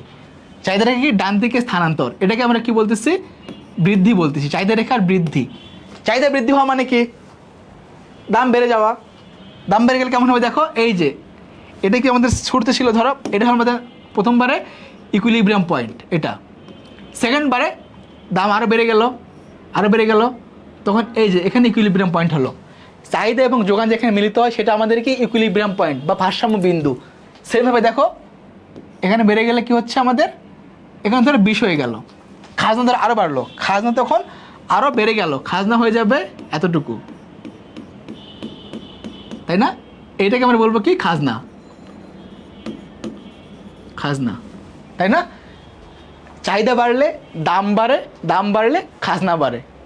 কনসেপ্ট ক্লিয়ার হয়ে গেছো? কিন্তু কি বাড়ে না, ভূমির যে যোগানটা সেটা আর বাড়ে না। এই জন্য আমরা কি দেই, এই জন্য আমরা খাজনা দেই, এই জন্য আমরা কি করি খাজনা দেই, যে তুমি এত জমি ব্যবহার করতেছো আমাকে টাকা দেওয়া লাগবে, টাকা না দিলে ব্যবহার করতে পারবো না। ওর কাছে তখন অল্টারনেটিভ কোনো অপশন নাই যে ঠিক আছে ব্যবহার করলাম না, যা আমি অন্য কোনো জায়গা থেকে জমি নেব, কিন্তু নাই, ভূমি সীমিত, ভূমির যোগান অস্থিতিস্থাপক। এই জন্য আমরা কী করি, এই জন্য আমরা খাজনা দেই। ক্লিয়ার? প্লিজ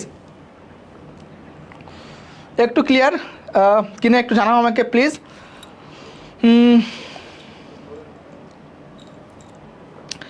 প্লিজ একটু কমেন্ট করে জানাও আমাকে যে তোমরা ক্লিয়ার কিনা, একটু কমেন্ট করে জানাও যে তোমরা ক্লিয়ার কিনা, প্লিজ একটু কমেন্ট করো আমাকে, জানো যে তোমরা ক্লিয়ার কিনা। ওকে ডান, ডান লিখছো, ডান লিখছো। ইয়েস, আমাদের পাওয়ার প্লে এইরকমভাবে আমি যেভাবে পড়াচ্ছি একদম বেসিক থেকে, তোমাদের ইনশাআল্লাহ বেসিক থেকে তোমাদের ক্লাসগুলো আমরা করাবো, প্যারানাই চিল, জাস্ট তোমরা আমাদের সাথে থাকো। ইয়েস, স্লাইড থাকবে, ইয়েস থাকবে, সব ইয়েস সব থাকবে, সব থাকবে। যেখানে বলছো 1 নম্বর, ইয়েস 1 নম্বরের আমাদের ক্লাস, ইয়েস সবগুলো পড়াবো। ইয়েস, ওকে ওকে। সবই পারবো ইনশাআল্লাহ তাহলে, জাস্ট আমাদের সাথে থাকো, আমাদের সাথে জাস্ট সাথে থাকো। এখন দেখো বললাম কি সেম, পরের পয়েন্টটা দেখো, উর্বরতার পার্থক্য। আমরা কি বললাম, রেকর্ডের মধ্যে বললাম যে কোনো জমিতে খাজনা আছে, কোনো জমিতে খাজনা কম, কোনো জমিতে খাজনা নাই, মানে কি উর্বরতার পার্থক্য আছে। সো এই যে কোনো জমিতে যখন খাজনা দেখতেছি যে উর্বর, ওটাকে আমরা বলতেছি ফার্স্ট ক্লাস জমি, তাই না? ফার্স্ট ক্লাস জমি। আবার কিছু জমি হলো কম উর্বর, সেগুলো কি সেকেন্ড ক্লাস জমি। আবার কিছু জমি আছে যেগুলো হলো কি থার্ড ক্লাস জমি, সেটাকে আমরা বলতেছি কি প্রান্তিক জমি। প্রান্তিক জমি, এখানে কি আয় এবং ব্যয় সমান, এখানে কি আয় ইকুয়াল টু ব্যয়, এখানে কি খাজনা নাই, এই জমিতে খাজনা নেই। ওকে, সো এই হলো আমাদের ক্লিয়ার, এখানে খাজনা আছে, এখানে কম খাজনা, আমরা দেখবো এগুলো একটু পর দেখবো আমরা। সো এইটুকু আশা করি তোমরা বুঝতে পারছো। প্লিজ বুঝতে পারলে একটু ডান লেখো, বুঝতে পারলে একটু ডান লেখো।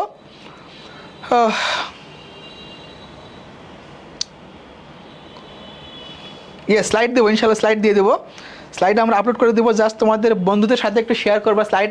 আজকে তো আমরা শেষ করতে পারবো না, যেহেতু আমাদের ক্লাস আর ধর আধা ঘন্টা হবে, তো আমরা শেষ করব আমাদের পাওয়ার প্লেতে ক্লাসগুলো যখন হবে তখন, কারণ পাওয়ার প্লের ক্লাসগুলো হবে 3 আওয়ার্স প্লাস ইনশাআল্লাহ তাআলা।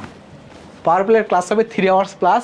প্লিজ তোমরা ব্যাপারটা একটু মাথায় রেখো, তোমরা যাতে খাবার টাবার একটু নিয়ে বসবা। আমাদের 25-এর বাচ্চারা এরকম করতো, তারা ক্লাস করার সময় সামনে প্লেট নিয়ে খাবার নিয়ে বসতো, ইন্টারনেট নিয়ে বসতো, যাতে ক্লাসগুলো মিস না করে, এবং যারা মিস করতো তারা পরে দেখে নিত, কারণ আমাদের ওয়েবসাইটে প্রত্যেকটা ক্লাস আপলোড করা থাকতো। সো এবার কিন্তু আরও বেশি তোমাদের ডিউরেশন হবে ক্লাসের, 3 আওয়ার্স প্লাস। আমারও খুব কষ্ট লাগবে, পানি খাওয়া লাগবে, মাঝে মাঝে চা খাওয়া লাগবে, মাঝখানে ব্রেক দেওয়া লাগবে 10 মিনিটের। সো এখন যেহেতু আমরা এতক্ষণ ক্লাস নেব না, সো তোমরা নিশ্চিন্তে থাকতে পারো, এখন আমরা এত কিছু আমরা পড়াবো না, বাট তোমাকে সুন্দর করেই পাওয়ার প্লেতে একদম বেসিক থেকে অ্যাডভান্স পর্যন্ত পড়াবো, যাতে তোমাদের প্রবলেমগুলো ইনশাআল্লাহ সলভ হয়ে যায়। এবং সলভ না হলে তো আমাদের ডাউট ক্লাস থাকবে এবং ডাউট সলভিং সেশন থাকবে, ইনশাআল্লাহ তোমরা সেখানে কী করতে পারবা, কোশ্চেন করতে পারবা। প্লিজ একটু তোমরা ডান লেখো, নাম কি বুঝলে একটু ডান লেখো তো, কারণ তোমাদের আমি দ্রুত যাইতে পারতেছি না, তোমাদের ডান লেখার অভাবে দ্রুত যাইতে পারতেছি না, একটু তোমরা একটু ডান লেখো। এই বাচ্চারা, এসিপির বাচ্চারা, এসিপি থেকে যারা ক্লাস করতেছো, প্লিজ একটু তোমরা কমেন্টে একটু ডান লেখো। যে এখানে রায়ান আসো, জান্নাত আসনিম রায়ান আসো, জয়া আসো, সাদাত হৃদয় আসো, প্লিজ তোমরা একটু ডান লেখো তো, তোমরা একটু ডান লেখো যাতে তুমি বুঝতে পারি। আরও আজকে আসো, নারাহরি রয় আসো, নিলয় আসো, প্লিজ একটু তোমরা ডান লেখো যাতে আমরা দ্রুত আমাদের পরের ইয়েতে যেতে পারি। দেখো বলছে কি অবস্থানগত পার্থক্য, খুবই দারুণ একটা কনসেপ্ট, এই কনসেপ্টটা খুবই দারুণ। অবস্থান মানে কি দেখো, লোকেশন। এখানে কি বলছে দেখো, এখানে আমি যদি বলি ঢাকা, আরেকটা বললাম জয়পুরহাট। এই জয়পুরহাটের কেউ আসো, জয়পুরহাটের কেউ আসো এখানে, একটু কমেন্ট করো। ঢাকার কে কে আসো, জয়পুরহাটের কে কে আসো, একটু কমেন্ট করো। ঢাকার কে কে, জয়পুরহাটের কে কে, দুটাই বাংলাদেশের জেলা, এই দুটাই কি বাংলাদেশের দুটা গুরুত্বপূর্ণ জেলা, ঢাকাও জেলা, জয়পুরহাটও জেলা। কিন্তু ঢাকাতে যে মানুষটা 1 বিঘা জমির মালিক এবং জয়পুরহাটে যে মানুষটা 1 বিঘা জমির মালিক, দুইজনার স্ট্যাটাস দেখবা। ঢাকাতে ওই 1 বিঘা জমির মধ্যে তার 3-4টে বিল্ডিং আছে, সেখান থেকে সে মাসে ধরো 20-25 লাখ টাকা ইনকাম করে। আর জয়পুরহাটে যে মালিকটা যার 1 বিঘা জমি আছে, সেই জমিতে সে কী করে, 2বার ধান লাগায়, 1বার আলু লাগায়, 1বার সরিষা লাগায়, মানে বছরে জাস্ট 3বার সে চাষাবাদ করতে পারে, যেখান থেকে সে মাসে ইনকাম করে ধরো হাইস্ট 1 থেকে 2 হাজার টাকা, বছরে ধরো 40-50 টাকা ইনকাম করে ওই 1 বিঘা জমি থেকে। জাস্ট স্ট্যাটাস দেখছো ঢাকায় এবং বাইরের জয়পুরহাটের মধ্যে, কারণ কি অবস্থান। ঢাকার জমির দাম অনেক বেশি, জয়পুরহাটের জমির দাম অনেক কম, এই জন্য ঢাকার জমিতে খাজনা বেশি, জয়পুরহাটের জমিতে খাজনা কম। তুমি দেখো ঢাকার বাসা ভাড়া 3 রুমের একটা রুম নিতে যাও, ঢাকাতে বাসা ভাড়া নেবে হলো 20,000 টাকা, 22,000 টাকা, বাট সেম তুমি জয়পুরহাটে যাও, তুমি 5 থেকে 6 হাজারে পেয়ে যাবা। ডিফারেন্স দেখো, 15,000 টাকার ডিফারেন্স, বুঝছো? দারুণ না ব্যাপারটা? খুবই কিন্তু দারুণ। কারণ কি ঢাকাতে আমাদের নগরায়ণ হয়েছে, ঢাকা আমাদের রাজধানী, ঢাকাতে শিল্পায়ন হয়েছে, ঢাকাতে আমাদের ইউনিভার্সিটি আছে। জয়পুরহাটে এরকম কিচ্ছু নাই, জয়পুরহাটে এরকম কিচ্ছু নাই। হ্যাঁ, লামিয়া বলছে ভালো করে পড়াশোনা করো, না পড়লে মারা খাবা। হ্যাঁ, রুটিন আমাদের ইয়াতে আছে ঋত্বিকা, রুটিন আমাদের এসিপির যে পেজ আছে সেখানে তুমি পোস্ট করা আছে, তুমি একটু দেখে নিবা। আবার রুটিন আমি ইনশাল্লাহ আমার ক্লাস শেষে পাবলিশ করে দেবো, ইনশাল্লাহ আবারও পাবলিশ করবো, প্যারানাই চিল।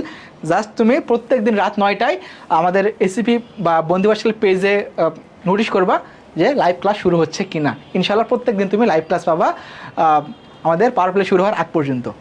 এবং তোমরা কিন্তু প্রোমো কোড ইউজ করলেই 500 টাকা ডিসকাউন্ট পেয়ে যাবা। ওকে, সো অবস্থানগত পার্থক্যের কারণে আমরা বললাম কি খাজনা দেওয়া হয়। ওকে, রায়ান বলছো ডান, তানিয়া বলছো ডান, জয় বলছো done. Thank you so much. Please তোমরা একটু রেসপন্স করলে আমার ভালো লাগে যে না বাচ্চারা আমার কথাগুলো শুনতেছে। কারণ কি জানো, আমরা এত পরিশ্রম করে ক্লাস করাই, বাট তারা যদি না শোনে আমাদের খুব খারাপ লাগে। তোমরা যদি শোনো আমাদের খুব ভালো লাগে। ব্যাপারটা কি, তোমরা যখন A+ পাইছো না, 25 কথা বলতেছি, আমাদের যে কী খুশি লাগছে এটা আসলে আমরা ছাড়া তোমরা বুঝবা না যে আমাদের কষ্টের ফল আমরা পাইছি। আমার একটা স্টুডেন্ট খুশি, সে খুশি না, তার আব্বু আম্মু খুশি, তার পরিবার খুশি, কারণ তারা আমাদের উপর ভরসা রাখছিল এবং আমরা সেটার ফল দিতে পারছি। সো এইটুকু আমরা চাই, আমরা কিচ্ছু চাই না। অনেক খরচ হয় আমাদের, বাট খরচটা ওঠে না, বুঝছো। সায়েন্সের ওঠে, বাট আর্টস কমার্সে এতটা স্টুডেন্ট নাই, তো আমাদের জন্য একটু ডিফারেন্ট। বাট আমাদের খুশিটা কোথায়, যে তোমরা ভালো রেজাল্ট করতেছো, ঢাকা ইউনিভার্সিটিতে আসবা, আমাদের খুশি লাগবে, একসাথে চা খাবো, আড্ডা দিব, এটাই। ইনশাআল্লাহ তাআলা সেই স্বপ্ন পূরণ হবে 26-এর সাথে, ইনশাআল্লাহ তাআলা 27-এর সাথে ইনশাআল্লাহ পূরণ হবে। So stay tune with us. Okay, এবার দেখো বলছে কি ক্রমহ্রাসমান প্রান্তিক উৎপাদন বিধি। উৎপাদন বিধিটা কীরকম হয় আমরা জানি, তাই না? যে এরকম দেখো, বিধিটা এরকম যে প্রথমে কি উৎপাদনটা বাড়তিছে। প্রথমে কি আমরা এগুলো পড়বো, কি থার্ড চ্যাপ্টারে পড়বো, আমরা এগুলো থার্ড চ্যাপ্টারে পড়বো। এক পর্যায়ে সর্বোচ্চ হয়, তাই না? এটা হলো কি সর্বোচ্চ, এটা হলো কি সর্বোচ্চ বিন্দু। আবার কি দেখো কমতেছে, মানে কি একটা সময় পর তুমি একটা জমিতে যতই শ্রমিক নিয়োগ করো, যতই তুমি মানুষ নিয়োগ করো, উৎপাদন আর বাড়ে না, না বের উল্টো কমতে থাকে। ক্রমহ্রাসমান প্রান্তিক উৎপাদন বিধি কার্যকর কোথায়? জমিতে। কারণ জমির তো একটা উর্বরা শক্তি আছে, এই উর্বরা শক্তি সর্বোচ্চ পর্যায়ে গেলে তো যতই জমিতে তুমি মানুষ লাগাও, জমিতে তুমি ছাড় দাও, উল্টা আরও উৎপাদন কমবে তখন। এই যে জমির উর্বরা শক্তি পার্থক্যের কারণে জমিতে কোন বিধি প্রয়োগ হয়? ক্রমহ্রাসমান প্রান্তিক উৎপাদন বিধি প্রয়োগ হয়। বাট শিল্পক্ষেত্রে কি, শিল্পক্ষেত্রে ক্রমবর্ধমান প্রান্তিক উৎপাদন বিধি হয়। তখন সেইখানে কি হয় দেখো, শিল্পক্ষেত্রে এরকম, শিল্পক্ষেত্রে কিন্তু এটা খালি তুমি যত শ্রমিক নিয়োগ দিবা, যত তুমি আধুনিক প্রযুক্তি ইউজ করবা, তোমার উৎপাদন বাড়বে। এটা শিল্পক্ষেত্রে। এটা হলো কি বললাম, এটা হলো কি বললাম, কৃষিক্ষেত্রে। কৃষি, এটা কি বললাম, শিল্প। তো আমরা এগুলো বিস্তারিত পড়বো থার্ড চ্যাপ্টার, যেহেতু আজকের চ্যাপ্টারটা এটা না। সো আজকে যেহেতু জাস্ট তোমার দেখাচ্ছি, সো এই কারণে কি হয় আমাদের খাজনা দেওয়া হয়। এবার কি বলছে, উপাদানের কি সীমিত যোগান। এই যে একটু যেটা বললাম সেম, অস্থিতিস্থাপক যোগান বা সীমিত যোগান। আমি যে উপাদান যেগুলো আছে, ভূমি আছে, শ্রম আছে, মূলধন সংগঠন, সীমিত যোগান। আসলে তুমি চাইলে অনেক কিছু বাড়াতে পারবা না, এই যোগান অল্প একটু থাকার কারণে কি আমাদের খাজনা দেওয়া লাগে। সো এইটা একটা খুবই গুরুত্বপূর্ণ কারণ। এবং তাই বলছে কি স্থানান্তর ব্যয়। তো স্থানান্তর ব্যয়ের জন্য কি হয় আমাদের খাজনা দিতে হয়। দেখো তোমাদের এই যে এইটা থেকে তোমাদের কি আসবে,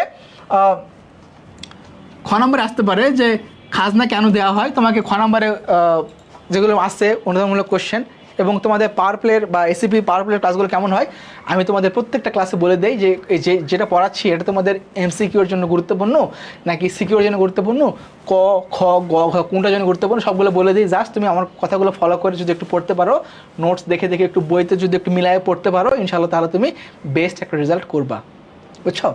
সেভাবে তোমাদের পড়াই আমরা। ওকে, সো এরপর আমরা এইটুকু দেখে ফেললাম, এটা আসবে কোথায়, খ নাম্বারে আসবে। সো একটু কমেন্ট করো, দেন আবারও আমরা যাতে আমাদের পরের স্লাইডে যেতে পারি। ওকে, আমি তো ওদের কিন্তু সুন্দর একদম বইয়ের সাথে মিলিয়ে পড়াই, উল্টাপাল্টা কোনো পড়াই না। যেভাবে তোমাদের পড়ালে তোমরা ভালো করতে পারবা সেভাবেই তোমাদের আমরা পড়াই। এখন খুবই গুরুত্বপূর্ণ যেটা কনসেপ্ট, যেখান থেকে তোমাদের গ নাম্বারের কোশ্চেন আসে, গ নাম্বারের কোশ্চেন আসে, গ প্লাস ঘতে কোশ্চেন আসে। একটা কি বললাম হলো কি মোট খাজনা, আর একটা কি নিট খাজনা। একটা কি বললাম মোট খাজনা বললাম, আর একটাকে বলতেছি কি, আরেকটাকে বললাম হলো কি নিট খাজনা। এখন এই দুটো আসলে কি, এই দুটো আসলে কি, চলো আমরা একটু দেখি। ছোট ছোট দুটো কনসেপ্ট, জাস্ট নাথিং এলস। পরীক্ষায় সব দেওয়াই থাকবে, তুমি জাস্ট বুঝলেই অ্যান্সার করতে পারবা, জাস্ট বুঝবা, জাস্ট আর কিচ্ছু করা লাগবে না। ভালো করে দেখো, খাজনাকে সাধারণত দুই ভাগে ভাগ করা হয়েছে। কি বললাম? দুই ভাগে। একটা বলছে এখানে দেখো যে মোট খাজনা, আর একটা কি বলছে নিট খাজনা। দেখছো? ভালো করে দেখো যে এখানে কি বলছে, দেখো ভালো করে একটু দেখো, একটু লক্ষ্য করো যে জমি ব্যবহারকারী কর্তৃক জমির মালিককে চুক্তি অনুসারে একটা চুক্তি করছো, যে এই যে আমাদের এলাকাতে এরকম আছে যে জমিকে বলে, জমিকে কী জন্য বলে, লিজ না বা কী জন্য বলে একটা, যে 1 বছর আমি এই জমি চাষ করব, আপনাকে আমি 12,000 টাকা দেবো। কোনো জায়গাতে 12,000, কোনো জায়গায় 14,000। এটাকে তোমাদের এলাকায় কী বলে আমি জানি না। আমাদের ওদিকে জমি, হ্যাঁ জমি বলে পত্তন রাখা। আমার বাসায় বগুড়া, বগুড়া কেউ থাকলে একটু কমেন্ট করবো এখানে যে বগুড়ার কেউ আছে কি না। আমার বাসায় বগুড়া, আমাদের ওইদিকে বলে জমি পত্তন রাখা, যে 1 বিঘা জমি কত টাকা, 12,000 10,000। এটা কিসের উপর ডিপেন্ড করে, যে উর্বরা শক্তির উপর, যে ওই জমি আমি 14,000 টাকাতে নিব, কারণ ওই জমিতে চাষ করলে আমার 3 বারে বেশ ভালো ইনকাম করতে পারি। আমার 12,000 টাকা খাজনা দেওয়া যদি হয় জমির মালিককে, তারপর আমার লাভ থাকে। সো আমাদের এলাকায় বলে পত্তন। এই যে তুমি কী করলা, একটা চুক্তি করলা, চুক্তি অনুসারে জমির মালিককে একটা তুমি টাকা দিবা, একটা পরিমাণ টাকা দিবা, সেটাকে কি বলতেছে মোট খাজনা বলে। সেটাকে কি বলে? মোট খাজনা বলে।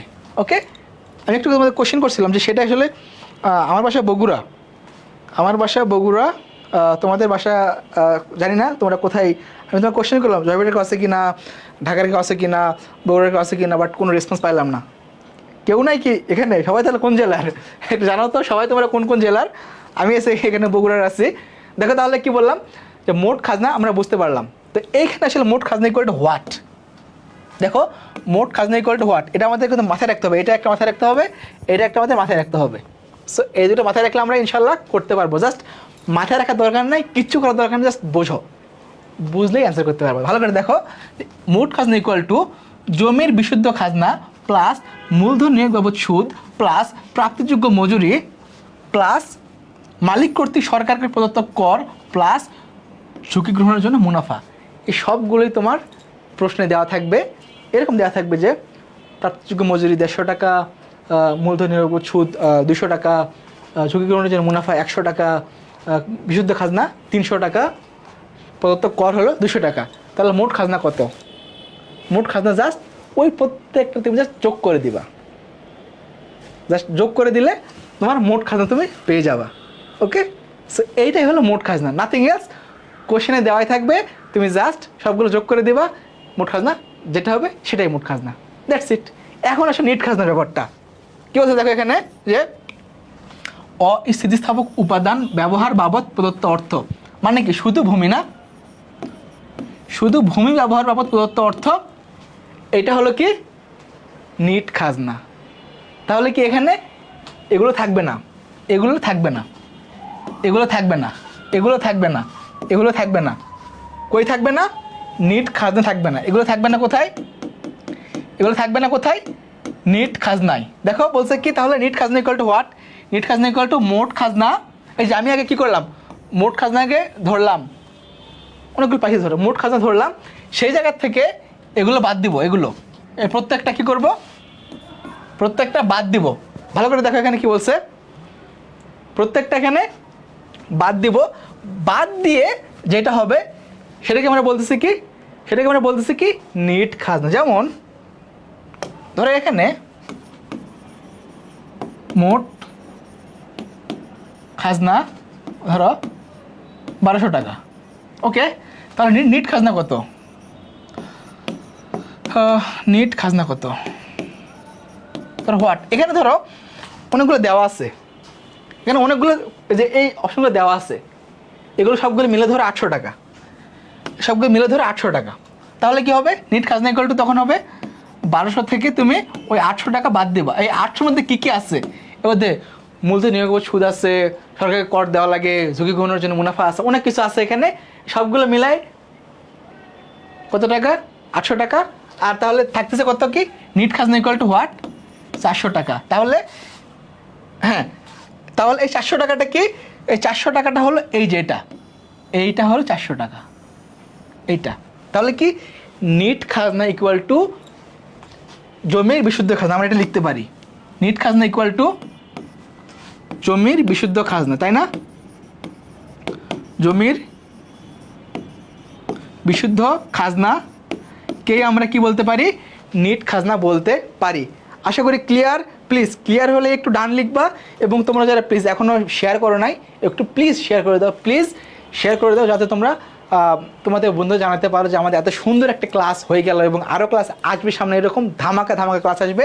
অর্থনীতি থেকে শুরু করে যুক্তিবিদ্যা, ইতিহাস, পরিণতি, ইংলিশ, আইসিটি, বাংলা, সবগুলোর আমাদের কোথায়? পাওয়ার প্লেতে 26, 27 সবাই জয়েন করতে পারবে। বাট আজকে অলরেডি 1 ঘন্টা পার হয়ে গেছে। আজকে আর এতগুলো ক্লাস আমরা এতগুলো পড়াতে গেলে 3 ঘন্টা লেগে যাবে। অলরেডি 10টা পার হয়ে গেছে। সো এতগুলো পড়াবো না, দেখি কত যেতে পারি, দেখি তোমাদের রেসপন্স কতটুকু থাকে আমি দেখি। সবগুলো তো একদিনে পসিবল না। বাবুলি বলছে ঠাকুরগাঁও, আর এর থেকে শরীয়তপুর খাইছি। শরীয়তপুর বরিশাল বিভাগ, ও মাই গড। গাজীপুরের আসছে ব্রাহ্মণবাড়িয়া। হ্যাঁ, উত্তরবঙ্গের কই? বগুড়া দেওয়া বই দেখে আমি শরীয়তপুর বর্গা দেওয়া। ওকে স্যার, ওকে ওকে। এই বছর কী বলছে দেখি, এ বছর কী বলছে বাচ্চারা? এই আর্টস কমার্সের পেজে যারা ক্লাস করছে তারা একটু কমেন্ট করো। তোমাদের কমেন্ট তো দেখতেছি না আমি এখানে। বন্ধু পাঠশালার পেজে যারা, তাদের কমেন্ট দেখতেছি। জয়া বলছে বরিশাল। সবাই বরিশালের। কী অবস্থা? উত্তরবঙ্গের কেউ নাই? রংপুর, দিনাজপুর, ঠাকুরগাঁও, রাজশাহী, পঞ্চগড়, নওগাঁ, জয়পুরহাট, বগুড়া, গাইবান্ধা, কুড়িগ্রাম, লালমনিরহাট, পঞ্চগড়, উত্তরবঙ্গের কেউ নাই? হায় আল্লাহ, দেখছো উত্তরবঙ্গের ছেলেপেলেরা কেন পড়াশোনায় পিছিয়ে আছে? উত্তরবঙ্গের ছেলেপেলেরা ভাবে রাজশাহী ইউনিভার্সিটি অনেক ভালো ইউনিভার্সিটি, ঢাকা ইউনিভার্সিটি অতটা ভালো না। তারা কি করে? রাজশাহীতে পরীক্ষা দেয়, ঢাকাতে পরীক্ষা দেয় না। আর দক্ষিণে যারা আছে, কুমিল্লা, ব্রাহ্মণবাড়িয়া, বরিশাল, খুলনা, সিলেটের, ওরা তো বিদেশ যায়। সিলেট মানে প্রবাসী, লন্ডন প্রবাসী। তোমরা জানো না এটা? সিলেট ইকুয়াল টু লন্ডন প্রবাসী, একটা প্রবাদ আছে। আর এদিকের বাচ্চা কাচ্চারা সবাই ঢাকাতে আসে। এই জন্য ঢাকা ইউনিভার্সিটিতে আমি দেখি যে আমাদের উত্তরে পোলাপায় নাই, উত্তরে ছেলেপেলে নাই, সবগুলো দক্ষিণবঙ্গের। আমরা একা ফিল করি। I feel loneliness. ভাই প্লিজ তোমরা একটু থাকলে একটু কমেন্ট করে, একটু ভালো লাগুক, আমার একটু ভালো লাগুক। একটু আশা করি একটু বলো। নরসিংদী, চট্টগ্রাম, ভাই উত্তরবঙ্গের কই? কেউ নাই, কেউ নাই। বর্গা বলে, সাদত বলছে বর্গা। হায় আল্লাহ, উত্তরবঙ্গের কেউ নাই? তো ঢাকা, শরীয়তপুর ঢাকা বিভাগে, সরি মাদারীপুর, শরীয়তপুর ঢাকা বিভাগে। বরিশালে ঝালকাঠি, বরগুনা, পটুয়াখালী, পিরোজপুর, ভোলা আর বরিশালে 6টা। সরি, ওকে। এখন দেখো বলছে কি যে মোট খাজনা ও নিট খাজনার মধ্যে পার্থক্য। আমরা মোট খাজনা পড়ছি, নিট খাজনা পড়ছি, এখন পড়বো কি? পার্থক্য পড়বো। আমি তোমাদের কেমনে পড়াই? প্রত্যেকটা টপিক বইতে যেভাবে সাজানো আছে আমি তোমাদের ফলো করি। আমি তোমাদের ফলো করতেছি কি রঞ্জিত স্যারের যে বইটা আছে অর্থনীতি প্রথম পত্র, এই বইটা ফলো করতেছি। এর পাশাপাশি আমরা ফলো করি আমাদের আক্তার হুমান স্বপন স্যারের যে বইটা আছে, দুজন নর্থডেম কলেজের টিচার, আমার ডিরেক্ট টিচার। সো আমি ওনাদের ক্লাস করছি এবং তোমাদের আমি সেভাবে পড়ানোর চেষ্টা করি। এর পাশাপাশি আমরা অক্ষরপত্র বইকে ফলো করি। ইনশাআল্লাহ তাআলা আমরা মিক্স করে পড়াই। ওকে, সো এরপর আমরা দেখবো কি মোট খাজনা নিট খাজনার মধ্যে পার্থক্যটা। ভালো করে চলো একটু দেখি পার্থক্যের বিষয়গুলো কি। আমরা দেখছি সংজ্ঞাগত পার্থক্য। শুরু থেকে সংজ্ঞা আমরা বলছি কি মোট খাজনা হলো ওই যে ভূমির উপর খাজনা, সুদের উপর আছে, মুনাফা, সবগুলো যোগ করতে হয়। আর নিট খাজনাতে আমরা বলছি কি শুধু ভূমির উপরে বিশুদ্ধ খাজনাটা, ওটা, বাকিগুলো বাদ দেওয়া লাগে। তাহলে দুটো সংজ্ঞা লিখবে পার্থক্য।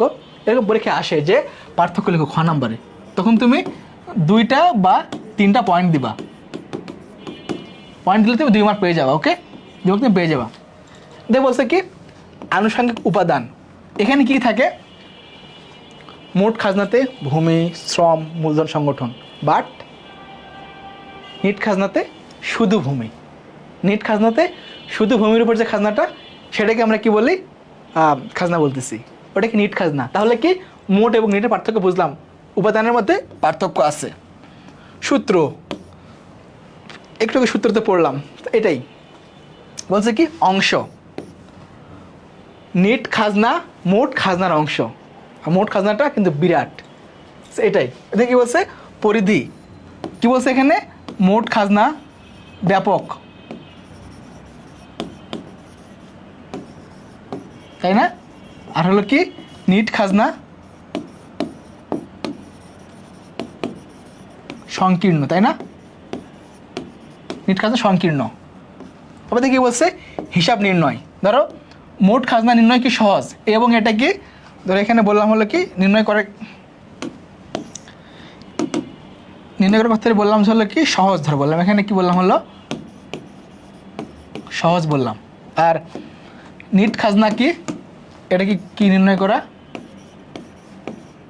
কঠিন। ওকে, এইটা আমরা বুঝলাম। এবার কি বলছে আমরা উদাহরণ দিলাম, ধরো মোট খাজনা হলো 1000, একটু আগে দেখলাম নিট খাজনা মাত্র 400 টাকা, বা এখানে বললাম মোট খাজনা 1200, নিট খাজনা 400। সো এইগুলো হলো আমাদের উদাহরণ। আশা করি তোমরা বুঝতে পারছো। পুরা বাংলাদেশে দারিদ্র 1 নম্বর। এই যে একটা মিম আসানে আপনার দাঁড়ায় থাকে, বাংলাদেশের পাকিস্তানের মতো সাপোর্টার ছিল ওটা, মানে ক্রিকেট খেলার সময় স্টেডিয়ামে মানে ইজি ক্যাচ মিস করে বাংলাদেশের মতো, ইজি যেতে ম্যাচ হারে, সেদিন 1 রান হারছে, এরকম করে অবস্থা। আমার অবস্থা এরকম যে যখন বললো কি পুরা বাংলাদেশের দরিদ্র 1 নম্বর বরিশাল বিভাগ আর সিলেট বিভাগ, এটা একটা মজার একটা জিকে। জিকেটা এরকম যে সবচেয়ে বেশি দারিদ্রের হার বরিশাল বিভাগে, সবচেয়ে কম দারিদ্রের হার সিলেট বিভাগে, সবচেয়ে বেশি উচ্চশিক্ষার হার বরিশাল বিভাগে, সবচেয়ে কম উচ্চশিক্ষার হার সিলেট বিভাগে। মানে এরা গরিব হলেও শিক্ষিত, সিলেট বড়লোক হলেও অশিক্ষিত। জিকেতে তোমরা যখন পড়বা অ্যাডমিশনে, তখন জিকেতে এগুলো পড়বা। সো ওকে, হ্যাঁ, আমাদের আর্টস কমার্সের এসিপি পাওয়ার প্লে কোর্স তোমরা দ্রুত এনরোল করবা 26-এর জন্য, বা 2700 জয়েন করতে পারে। সবগুলো সাবজেক্ট পড়ানো হবে কম্প্যাক্ট ওয়েতে, মাত্র 1650 টাকা। বাট তোমাকে ইউজ করতে হবে কি পাওয়ার প্লে 500 এই কুপন কোডটি। না বুঝলে পেজে নক দিবা, আমাদের পেজে নক দিবা। ওকে, এটুকু ক্লিয়ার? প্লিজ একটু বলো এটুকু ক্লিয়ার কি না? এই হৃদয়, ক্লিয়ার কিনা একটু বলো। জয়া, রাইয়ান, তানিয়া, একটু ক্লিয়ার কিনা একটু বলো। হাফিজ, একটু ক্লিয়ার কিনা একটু বলো। এখানে আসো, তাসিন আসো আমাদের সাথে, তাসিন আসো, বাইজিদ আসো, মুখার্জি, ঋত্বিকা মুখার্জি আসো, বাবলি আসো। একটু বলো যে তোমরা ক্লিয়ার কিনা, একটু বলো যে তোমরা ক্লিয়ার কিনা, একটু বলো ক্লিয়ার। আশা করি এরপর আমরা দেখবো হলো কি অনুপার্জিত আয়। এটাও খুব দারুণ একটা কনসেপ্ট। এটা থেকে আমাদের ক নাম্বারে বা খ নাম্বারে আসে, ক অথবা খ নাম্বারে আসে যে হলো কি অনুপার্জিত আয় কাকে বলে লেখো। এরকম আসলে আমরা দেখছি যে আজ থেকে 20 বছর আগে ধরো বসুন্ধরার একটা জমি, ঢাকাতে তোমরা যদি কেউ থাকো বা এসে থাকো, বসুন্ধরা আবাসিক এলাকা নামে একটা এলাকা আছে, ওই এলাকার জমির দাম ছিল হলো 3 লাখ 4 লাখ টাকা শতক, আজ থেকে 20 বছর আগে। আজকে 2025 সালে এসে ওই জমির দাম হয়ে গেছে 1 কোটি টাকা শতক। 1 কোটি টাকা শতক, 1 শতক জমির দাম 1 কোটি টাকা, যেটা আজ থেকে 20 বছর আগে ছিল মাত্র 3 থেকে 4 লাখ টাকা। ঢাকার জন্য এত বেশি কেন? কোনো কিছু না করে এত জমির দাম বাড়লো। এটাকে বলতেছি কি অনুপার্জিত আয়। কেন একটু বাড়লো একটু দেখি, চলো আমরা একটু দেখি যে কেন বাড়ছে। দেখো, দেশে লোকসংখ্যা বৃদ্ধি পেলে, আমরা যে আজ থেকে 20 বছর আগে মানুষ জনসংখ্যা ছিল মাত্র 12 কোটি 20 বছর আগে। অর্থনৈতিক উন্নতি হলে বাংলাদেশের যে অর্থনীতির যে ডেভেলপমেন্টটা, আগে আজ থেকে 20 বছর আগে ধরে কী হইতো, মানুষ কৃষিকাজে লাঙল জোয়াল ব্যবহার করতো। তোমরা অনেকে এখন মেয়েরা অনেকে আছে লাঙল চেনে না, জোয়াল চেনে না। আমাদের বগুড়ার ভাষায় একটা কথা বলে ঘুমাই, যখন গরুকে তো নিয়ে যায়, গরু মহিষকে, ওরা যাতে কোনো জায়গাতে ঘাস না খায়, যাওয়ার সময় মুখে একটা লাগানো হইতো, মানে কী বলবো এখানটাকে, মুখে একটা কি বক্স বা যেরকম লাগানো হইতো যাতে আর কেউ ঘাস না খেতে পারে, ফাঁকা ফাঁকা থাকতো আর কি, খাঁচার মতো লাগানো, খাঁচা। তো এটাকে বলতে পারে ঘুমাই বলতাম। এই যে কৃষিকাজে কি অত্যাধুনিক প্রযুক্তির কোনো ব্যবহার ছিল না, বাট আজকে 25 সালে এসে সবাই কি করে, কৃষিকাজে ট্রাক্টর, হাইব্রিড যন্ত্রপাতি, ধান কাটার মেশিন, ধান শুকানোর মেশিন, আর অনেক ধরনের সার লাগানোর মেশিন, ধান লাগানোর মেশিন আসছে। সো আধুনিক যন্ত্রপাতি ব্যবহারের ফলে অর্থনীতিতে উন্নতি হয়েছে, সেমভাবে শিল্পক্ষেত্রে উন্নতি হয়েছে। আজ থেকে 20 বছর আগে কী ছিল, শিল্প ছিলই না বলতে গেলে, খালি পোশাক কারখানা ছিল। এখন কত কারখানা হয়েছে, ইপিজেড হয়েছে, 8টি ইপিজেড আছে সরকারি, উত্তরাতে আছে কৃষি ইপিজেড, কোথায়, সৈয়দপুর, নীলফামারী। এই যে অর্থনীতি উন্নতি হয়েছে, কি হলো, এতে কি জমির দাম বেড়ে যায়। তুমি একটা উদাহরণ দিই, তোমার যদি এরকম ইয়ে থাকে, কোনো জায়গা যদি থাকে, জমি যদি থাকে, এরকম যে রাস্তার পাশে একটা জমি আছে, বাট ওই রাস্তাটা কাঁচা ছিল, তোমরা অনেকে রিলেট করতে পারবা যে তখন কি হলো, মানুষ কেনে না, কিন্তু হুট করে দেখলা ওই রাস্তা পাকা হয়ে গেল, ওই রাস্তার পাশে একটা হাসপাতাল হলো, একটা স্কুল হইলো, তখন তোমার যে জায়গাটা আছে যেটার দাম মানুষ আগে বলতেছিল কিনবো না, জমি ভালো না, যাওয়ার জায়গা নাই, কাদা পানি হয়, তখন দেখবা তোমার জমির দাম অটোমেটিক বেড়ে যাবে। তোমার কোনো কাজ করা লাগতেছে না জমি নিয়ে, তোমার জমিতে ভালো কিছু করতেছো না, কষ্ট করতেছো না, জাস্ট ফেলে রাখছো, কিন্তু কি হয়েছে, তোমার এলাকার উন্নয়ন হয়েছে, অটোমেটিক তোমার জমির দাম বেড়ে যাবে। এটাকে আমরা বলতেছি কি, অনুপার্জিত আয়। তোমার আয় হইতেছে, বাট তোমার উপার্জন করা লাগতেছে না। আমি যেরকম উপার্জন করতেছি কেমনে, কষ্ট করে, বাট ওই জমির ক্ষেত্রে কোনো কষ্ট করা লাগতেছে না, জমি ওখানে আছে, আয়ের অটোমেটিক হইতেছে। এটাকে বলতেছে কি, অনুপার্জিত আয়। এখানে দেখো বলছে কি, এখানে ভালো করে দেখো যে এক্ষেত্রে জমির মালিককে কোনো বাড়তি পরিশ্রম করতে হয় না। দেখো, বাড়তি পরিশ্রম করতে হয় না, বা তুমি যে একটু বিনিয়োগ করবা জমিতে, যে বিনিয়োগটা সেটাও করা লাগে না, অটোমেটিক তোমার আয় বেড়ে যায়, তো অটোমেটিক জমির দাম বেড়ে যায়। কেউ কি রিলেট করতে পারতেছ, কেউ কি রিলেট করতে পারছো তোমাদের সাথে, যে তোমাদের এরকম কিছু আছে কি না, যেটা অনেক কম ছিল, এখন অনেক বেড়ে গেছে সামহাও। এই জয়া ভাইয়া, বিকিউ কি করানো হবে ওদের? না, আজকে আর হবে না, কারণ আজকে তোমাদের অলরেডি অনেক সময় হয়ে গেছে। আজকে অল্প একটু পড়াবো আমরা ইনশাআল্লাহ তাআলা, পরে সুযোগ হলে আমরা ইনশাআল্লাহ পড়াবো, এবং পার প্লেতে আমরা প্রত্যেকটা ক্লাসে এমসিকিউ সিকিউ সব পড়াবো, সব।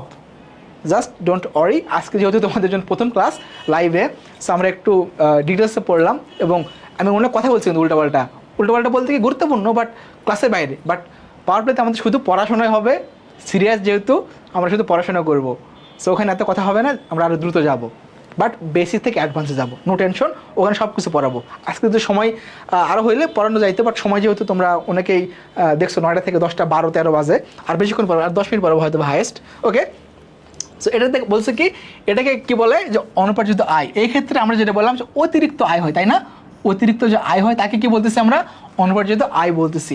এখন দেখো চ্যাপম্যান কি বলছে, চ্যাপম্যান একজন অর্থনীতিবিদ, ইনি কি বলছে দেখো, ইনি বলছে যে সামাজিক অগ্রগতি বিশেষ বৃদ্ধির ফলে, ইয়েস, সমাজের অগ্রগতি হয়েছে, সমাজের স্কুল কলেজ ছিল না, স্কুল কলেজ হয়েছে, হাসপাতাল হয়েছে, কলকারখানা হয়েছে, রাস্তাঘাট হয়েছে, এগুলোর ফলে সমাজের উন্নতি হয়েছে। উন্নতির ফলে দ্রব্য সামগ্রীর যে মূল্য বৃদ্ধি পায়, মানে জমির মূল্য বৃদ্ধি পাইছে, বাসা ভাড়া বেড়ে গেছে, সো এই যে দ্রব্য সামগ্রীর যে মূল্য বৃদ্ধি পাইছে, এটাকে আমরা বলতেছি কি, অনুপার্জিত আয় বলতেছি। Am I clear to you guys? Please, if you are clear, then just write down clear or done. Please, just write down clear or done, so that I can understand you, that you have just cleared the concept. Please একটু দ্রুত একটু বলো। এবং তোমাদের একটা গুরুত্বপূর্ণ কথা বলে রাখি, সেটা কিন্তু তোমাদের, জয়া কিছু বলবা, বলো। জেনিত স্যার, জেনিত আমাদের পাওয়ার প্লের স্টুডেন্ট, কী অবস্থা? কী যেন বলতেছিলাম, ও হ্যাঁ, ইংলিশে কিন্তু অবশ্যই ফ্লুয়েন্ট হইতে হবে। ইংলিশ, তোমরা যারা ইংলিশে দুর্বল, এবার কিন্তু ইংলিশে পাশে ফেল করছে হলো 37%, ইংলিশে ফেল করছে 37%। সো তোমরা ইংলিশে ভালো করতে না পারলে A+ গোল্ডেন পেয়েও ঢাবিতে ফেল করবা। ঢাবিতে একবার ইংলিশে মাত্র 2% পাস করছিল, মানে শুধুমাত্র ইংলিশ সাবজেক্টে। সো ইংলিশে তোমাকে এইচএসসিতে এতগুলো ফেল করে, অ্যাডমিশন আরও কঠিন কোশ্চেন। সো তুমি ইংলিশে একটু ভালো করে পড়ো ভাই, রিকোয়েস্ট। তুমি অন্যগুলোকে গুরুত্ব কম দিতে হলে কম দাও, বাট ইংলিশকে বেশি ফোকাসে রাখো, কারণ ইংলিশ তোমার আলটিমেটলি তোমাকে ভাত দেবে, বুঝছো? ইংলিশ ছাড়া তোমার ভাত নাই বাংলাদেশে। এই এসিপির বাচ্চারা কিছু বলো, কিছু কমেন্ট করো। এখানে বন্দি পাঠশালার বাচ্চারা কমেন্ট করতেছে, বাট এসিপির বাচ্চারা এখনো কিছু করতেছে না, একটু কমেন্ট করো। সো আমরা এটা আশা করে বুঝতে পারছি। দেন আমরা যাবো কোথায়? অনবর্জিত আয় সৃষ্টির কারণ। দেখো আমরা একটু এগুলো আলোচনা করছি, আবার সেগুলো বইতে সুন্দর করে দেওয়া আছে। সো তোমরা, আমি তোমাদের বই থেকে পড়াবো, বাস্তব উদাহরণ দেবো, নিজের উদাহরণ দেবো, এক্সপিরিয়েন্স থেকে বলবো, তোমরা জাস্ট বইয়ের সাথে মিলাবা, দেখবা 100 মিল পাইছো। দেন তোমাদের পরে ক্লিয়ার হয়ে যাবে। দেখো বলছে কি জনসংখ্যা বৃদ্ধি, ইয়েস 12 কোটি থেকে 18 কোটি, 12 থেকে 18 কোটি, তাই না? প্রশাসন বিকেন্দ্রীকরণ, আগে ছিল স্বাধীনতার পরে বাংলাদেশের জেলা ছিল মাত্র 19টি, 19 জেলা। ধরো 19 জেলা থেকে বর্তমানে হলো কি 64টা জেলা। আর একটা জেলা হবে, সেটার নাম হলো ভৈরব, নতুন জেলা। ভৈরব হবে নতুন জেলা, 65 তম জেলা কি ভৈরব। এটা হলো কিশোরগঞ্জের একটা উপজেলা। তাহলে কি 65টা জেলা হবে। বিভাগ ছিল আগে 6টি, তার আগে ছিল 4টি স্বাধীনতার পূর্বে, এখন হচ্ছে 8টি, আরও 2টো হবে, 10টি হবে, একটা কুমিল্লা হবে আর একটা ফরিদপুর হবে। তার মানে কি প্রশাসন মানে বিভিন্ন অফিস আদালত ছিল ঢাকা কেন্দ্রিক ছিল, সেগুলো আস্তে আস্তে বিভিন্ন জেলা শহরে ছড়িয়ে যাচ্ছে। এর ফলে ওই শহরে আরও কারখানা গড়ে উঠতেছে, হাসপাতাল গড়ে, শিক্ষা প্রতিষ্ঠান গড়ে উঠতেছে, জিনিসের দাম বাড়তেছে। সো এটার জন্য হয়। এরপর থেকে বললাম কি নতুন এলাকায় শহর গড়ে ওঠা। এই যে একটু আগে যেটা বললাম যে বিভিন্ন গরিব ছোটোখাটো এলাকা আছে, ওগুলোতে শহর গড়ে উঠছে, স্কুল কলেজ হয়েছে, রাস্তাঘাট হয়েছে, হাসপাতাল হয়েছে, ক্লিনিক হয়েছে। শহর গড়ে ওঠার ফলে অনবরত আয় এখানে বেড়ে গেছে। এবার কী বলছে? প্রাকৃতিক কারণ। প্রাকৃতিক কারণে আমরা দেখি অনেক জায়গা অনর্বর জমি উর্বর হয়ে যায়। বিভিন্ন জায়গাতে তুমি দেখবা যে হলো হুট করে চর জেগে ওঠে, তখন চরের দাম বেড়ে যায়। আগে তো ওই জায়গায় দাম ছিল না, বাট হুট করে দেখতে চর হয়ে গেছে। যেমন যে আমরা দেখি পুরাতন ব্রহ্মপুত্র, নতুন ব্রহ্মপুত্র 1727 সালে মানে একটা ভূমিকম্প হয়েছিল। তার ফলে ব্রহ্মপুত্রের যে নদ সেটা গতি পরিবর্তন করছে, গতি পরিবর্তন করে একটা গেছে ময়মনসিংহের দিকে, আরেকটা আসতে হলো কি বগুড়া সিরাজগঞ্জের দিকে হয়ে পদ্মার সাথে মিলিত হয়ে পদ্মার নাম ধারণ করে চাঁদপুরে আসছে। আর ওই পুরাতন ব্রহ্মপুত্র ময়মনসিংহে গেছে, ময়মনসিংহে যে মেঘনার সাথে মিলিত হয়ে চাঁদপুরে আসছে, চাঁদপুরে এসে নাম ধারণ করছে মেঘনা। আমরা একদিন জিকে সুযোগ হল জিকে পড়াবো। আমি কিন্তু তোমাদের জুবায়ের জিকের যে ইংলিশ ভার্সন বইটা আছে ওটা লেখক। সো তোমরা জুবায়ের জিকে যারা পড়ো তোমরা দেখবে আমার নাম আছে ইংলিশ ভার্সন বইটাতে। ওকে, সো এই জন্য আর কি জিকে নিয়ে আমি অনেক কথা বলতেছি। জিকে যেহেতু আমি পড়াই অফলাইনে, সো জিকে নিয়ে আর কি তোমাদের একটু আলোচনা করলাম। ওকে, এরপর দেখো কী বললাম যে শিল্পের স্থানীয়করণ, মানে কি শিল্প আগে ছিল শুধু ঢাকাতে ছিল, বাট এখন শিল্প ঢাকাতে না, এখন উত্তরবঙ্গেও কারখানা হয়েছে, দক্ষিণে কারখানা হয়েছে, ঢাকাতে কারখানা আসছে, বিভিন্ন জায়গাতে কারখানা হয়েছে। মানে ওই কারখানা হওয়া মানে ওই এলাকাতে মানুষের চলাচল বেড়ে যাওয়া, অনেক কারখানা হওয়ার ফলে সব জায়গার দাম বেড়ে যায়, ফলে অনুপর্যাপ্ত আয় সৃষ্টি হয়। সো এইগুলো হলো কারণ। ওকে, প্লিজ একটু ক্লিয়ার লেখো, তোমরা বুঝতে পারলে একটু ক্লিয়ার লেখো প্লিজ, একটু দ্রুত ক্লিয়ার লেখো যাতে আমরা নেক্সট পয়েন্টে যেতে পারি। আমাদের নেক্সট পয়েন্টে প্লিজ একটু দ্রুত ক্লিয়ার লেখো। ক্লিয়ার লিখলে আমরা নেক্সট পয়েন্টে যাবো। আমরা আর বেশি পড়াবো না, 5 মিনিট পড়াবো হয়তো বা। এখন দেখো বলছে কি মেইন টপিকে চলে আসছে, এখান থেকে আমাদের গতে আসবে, গতে আসবে এখানে। আবার এখান থেকে আমাদের আসবে হলো কি খ নম্বরে, যে অনুপার্জিত আয় সৃষ্টির 2টি বা 3টি কারণ লেখো। দিতে পারে, তুমি লিখে দিবা। বললাম কি খাজনা নির্ধারণ যে তুমি করবা, কেমনে করবা দেখো, এখানে ভালো করে দেখো যে 2টি তত্ত্ব আসছে। আমি বললাম না, একটা কি রিকার্ডোর খাজনা তত্ত্ব, এটা কি বললাম হলো কি আধুনিক না, ক্লাসিক্যাল, আগের ক্লাসিক্যাল। এটা কি মডার্ন, তাই না? এটাকে আমরা কী বললাম, আমরা বললাম মডার্ন বললাম। এই দুটো খাদ্য তত্ত্ব নিয়ে আমাদের বিস্তারিত আলোচনা। সো আজকের অল্প একটু পড়াবো তোমাদের, জাস্ট স্টে ওয়েট। তোমাদের কাছে একটা আমি রিভিউ নিব, সেটা আজকের ক্লাস কেমন লাগছে বা আমাদের ক্লাসগুলো তোমাদের কেমন মনে হচ্ছে, যে ক্লাসে আমরা কি তোমাদের কন্টেন্ট ডেলিভারি দিতে পারতেছি কি না, তোমাদের আসলে যে চাওয়া পাওয়া সেটা কি পূরণ করতে পারতেছি কিনা, একটু আমাকে বলবা তোমরা, যাতে আমরা আমাদের কন্টেন্টগুলোকে আরও সাজানো গোছানো করতে পারি। বা তোমাদের কোনো মানে ডিমান্ড বা কোনো সাজেশন থাকলে সেগুলো দিবা একটু কমেন্ট বক্সে, দিয়ে তোমরা একটু লেফট নিবা। বাট আগে না, প্লিজ একটু তোমরা সাজা গোছে লেখো যে তোমাদের আসলে চাওয়া পাওয়া বা ক্লাস কেমন মনে হচ্ছে, সব কিছু মিলিয়ে একটু তোমাদের মতামত জানাবা প্লিজ।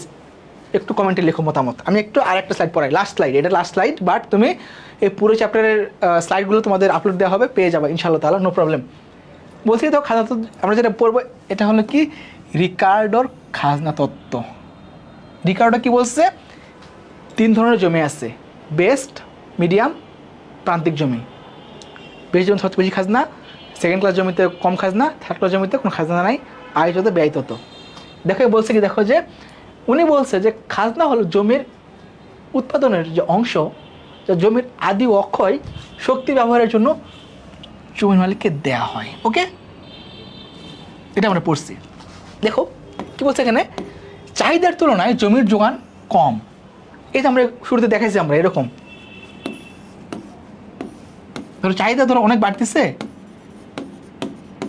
চাহিদা অনেক বাড়তেছে, বা যোগান, যোগান কি ভূমি, এখানে কি বললাম, চাহিদা ধরে বললাম এখানে খাজনা বললাম, খাজনা বা দাম। দাম যতই বাড়ে যোগান যে সীমিত আছে, যোগানটা কিন্তু আর বাড়ে না, যোগানটা কিন্তু আর বাড়ে না, যোগানটা একদম ফিক্সড, এখানে ফিক্সড, এইটুকু এখানে আসতে পারবে না, এখানে আসতে পারবে না, এখানে আসতে পারবে না। ওকে, যোগান ফিক্সড। এই যে এই কারণে খাজনার উৎপত্তি হয়। এবং প্রকৃতির কৃপণতা, মানে আল্লাহ বলতেছে যে আল্লাহ তাআলা জমি আর দেয় নাই, আল্লাহ তাআলা যেটুকু দিছে সেটুকুই দিছে, আর দেবে না, বেশি দেবে না। এটাকে বলতেছে কি, এটাই খাজনার জন্য দায়ী বলতেছে। দেখো এখন কিছু শর্ত বলছে যে খাজনা হবে যদি এই শর্তগুলো পালন করা হয় বা পালিত হয়। শুরুতে কি বলছে, সমগ্র সমাজে জমির যোগান সীমাবদ্ধ। ইয়েস, আমরা একটু দেখলাম যে জমির যোগান সীমাবদ্ধ, জমির যোগান দাম নেই। তুমি জমিটা পাইছো, কি কোনো যোগান দাম আছে? না, আল্লাহ তাআলা তোমাকে জমি দিয়ে দিচ্ছে। বর্তমানে না, সে বিভিন্ন কমপ্লেক্স কাহিনীর জন্য জমি টমির দাম টাম হয়েছে, বাট আগের কথা বলতেছি, আগে তো জমির কোনো যোগান দাম ছিল না, আল্লাহ তাআলা তোমাকে জমি দিচ্ছে, জমির মালিক আল্লাহ, তুমি জাস্ট ব্যবহার করতেছো, তোমাকে জমির যোগান দাম নেই। এবার কি বললো, প্রান্তিক উৎপাদন বিধি কার্যকর, মানে কি রেখাটা হবে এরকম যে বাড়বে, সর্বোচ্চ হবে, আবার কমে যাবে। এই বিধিটা কার্যকর হবে জমির ক্ষেত্রে, যে তুমি একটা সময় উৎপাদন ক্ষেত্রে তুমি যতই তুমি কর্মী নিয়োগ করো, তুমি লোকবল নিয়োগ করো, যত প্রযুক্তি নিয়োগ করো, তোমার উৎপাদন বাড়বে না। এটা থার্ড অধ্যায়ের পড়াশোনা, এটা আমরা ইনশাল্লাহ করবো পরে।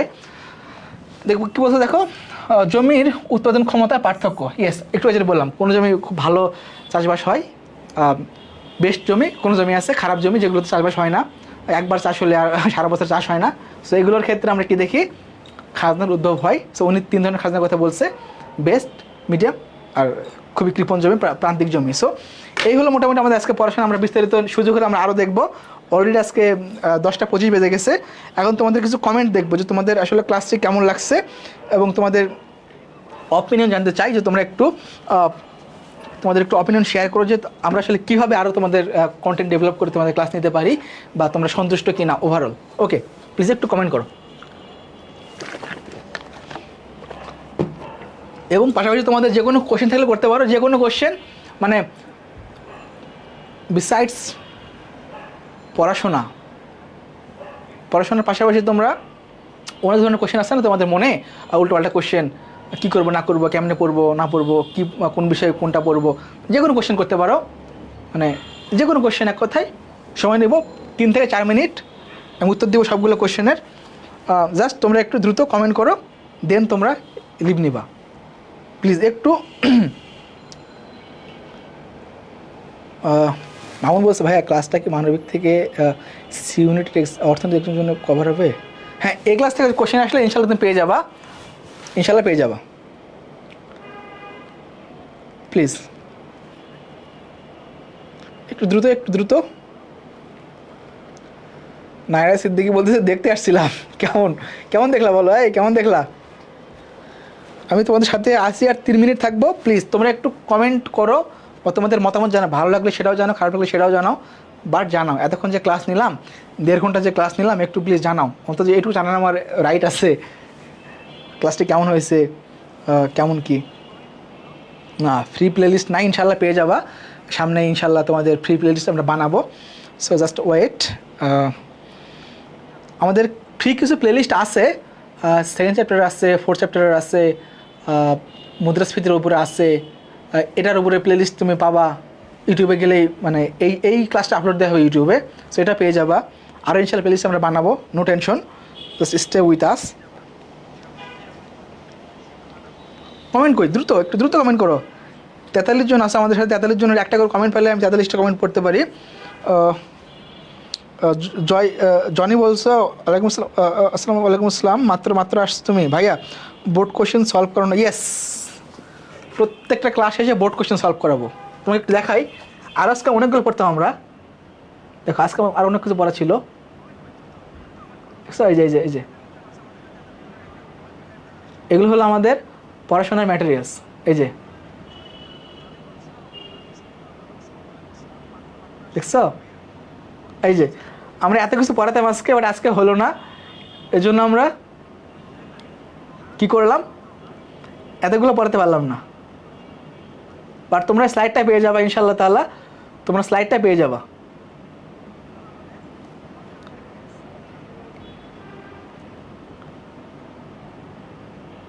আমরা এইটুকু পর্যন্ত পড়াতে পারছি, তোমরা সবগুলো স্লাইড পেয়ে যাবা ইনশাআল্লাহ তাআলা। No tension Khalid, no tension. ইউটিউবে এই ক্লাস পেয়ে যাবা, প্যারানাই চিল। ভালো লাগছে বলছো, থ্যাংক ইউ সো মাচ। তোমাদের ভালো লাগলে আমার ভালো লাগে, খুশি লাগে। পাওয়ার প্লে 25 ছিলাম, জনি বলছো। আর কী অবস্থা, কেমন আছো? কয়টা ক্লাস লাগে ইকোনমিক্স ফুল শেষ করতে? তাও তো 26, 27, 28 লাগতে পারে, 26 থেকে 28টা।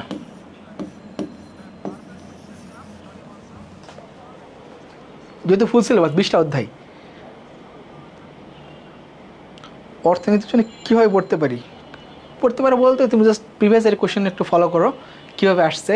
আর একটা যে কোনো একটা গাইড বই কিনে জাস্ট বেসিকগুলো একটু পড়ো, বেসিক থেকে আসবে। প্রিভিয়াস এর কোশ্চেন ফলো করলে ওই টাইপের ফলো করে একটু দেখবা যে কোন কোশ্চেন আসে। যেমন আমাদের সেকেন্ড চ্যাপ্টার থেকে আসে বেশি, থার্ড চ্যাপ্টার থেকে বেশি আসে, ফোর্থ চ্যাপ্টার থেকে বেশি আসে, এগুলো থেকে বেশি আসে। সো ওদের 1 থেকে বেশি আসে। ফার্স্ট পেপারের জন্য বলতেছে যে এগুলো একটু ভালো করে পড়ো। আর ফার্স্ট পেপারে ভালো করে গুরুত্ব দাও, কারণ সেকেন্ড পেপার থেকে অতটা কোশ্চেন আসে না। ফার্স্ট পেপার থেকে তোমার সি ইউনিটে বেশি কোশ্চেন আসবে। ওকে, নেক্সট পাওয়ার প্লের ক্লাস শুরু হবে নভেম্বর থেকে পাওয়ার প্লে ক্লাস শুরু হবে। পাওয়ার প্লে কোর্স চলবে হলো 5-6 মাস এরকম চলবে। এবং তোমাদের সার্ভিস আমরা দেবো হলো এইচএসসি পরীক্ষা পর্যন্ত। আমরা কিন্তু গতবার এই যে তোমরা আমি যে বললাম একটু আগে যে তানভীর ভাই 52,000 প্লাস শিক্ষার্থীর ক্লাস নিয়েছিল, এটা কিন্তু আমাদের ফ্রি ক্লাস ছিল তোমাদের পরীক্ষার আগে। সো এরকম তোমাদের প্রত্যেকটা পরীক্ষার আগে আমরা ফ্রি ক্লাস দিই, পাওয়ার প্লের মধ্যে না, বাট পাওয়ার প্লের অন্তর্ভুক্তই, তোমাদের জাস্ট ফ্রি, যাতে তোমরা আমাদের সাথে থাকো, আমাদের যে সার্ভিস নিছো এটা থেকে যাতে তোমরা বিচ্যুত না হও, বা তোমরা যদি আমাদের ভুলে না যাও যে না পড়া শেষ করে দিচ্ছি না, আমরা তোমাদের পড়া শেষ করে দেবো না, তোমাদের পরীক্ষার শেষ পর্যন্ত আমরা তোমার সাথে থাকবো, তোমাদের পরীক্ষার পড়া কাভার করে দেবো ইনশাআল্লাহ তাআলা। Just stay with us.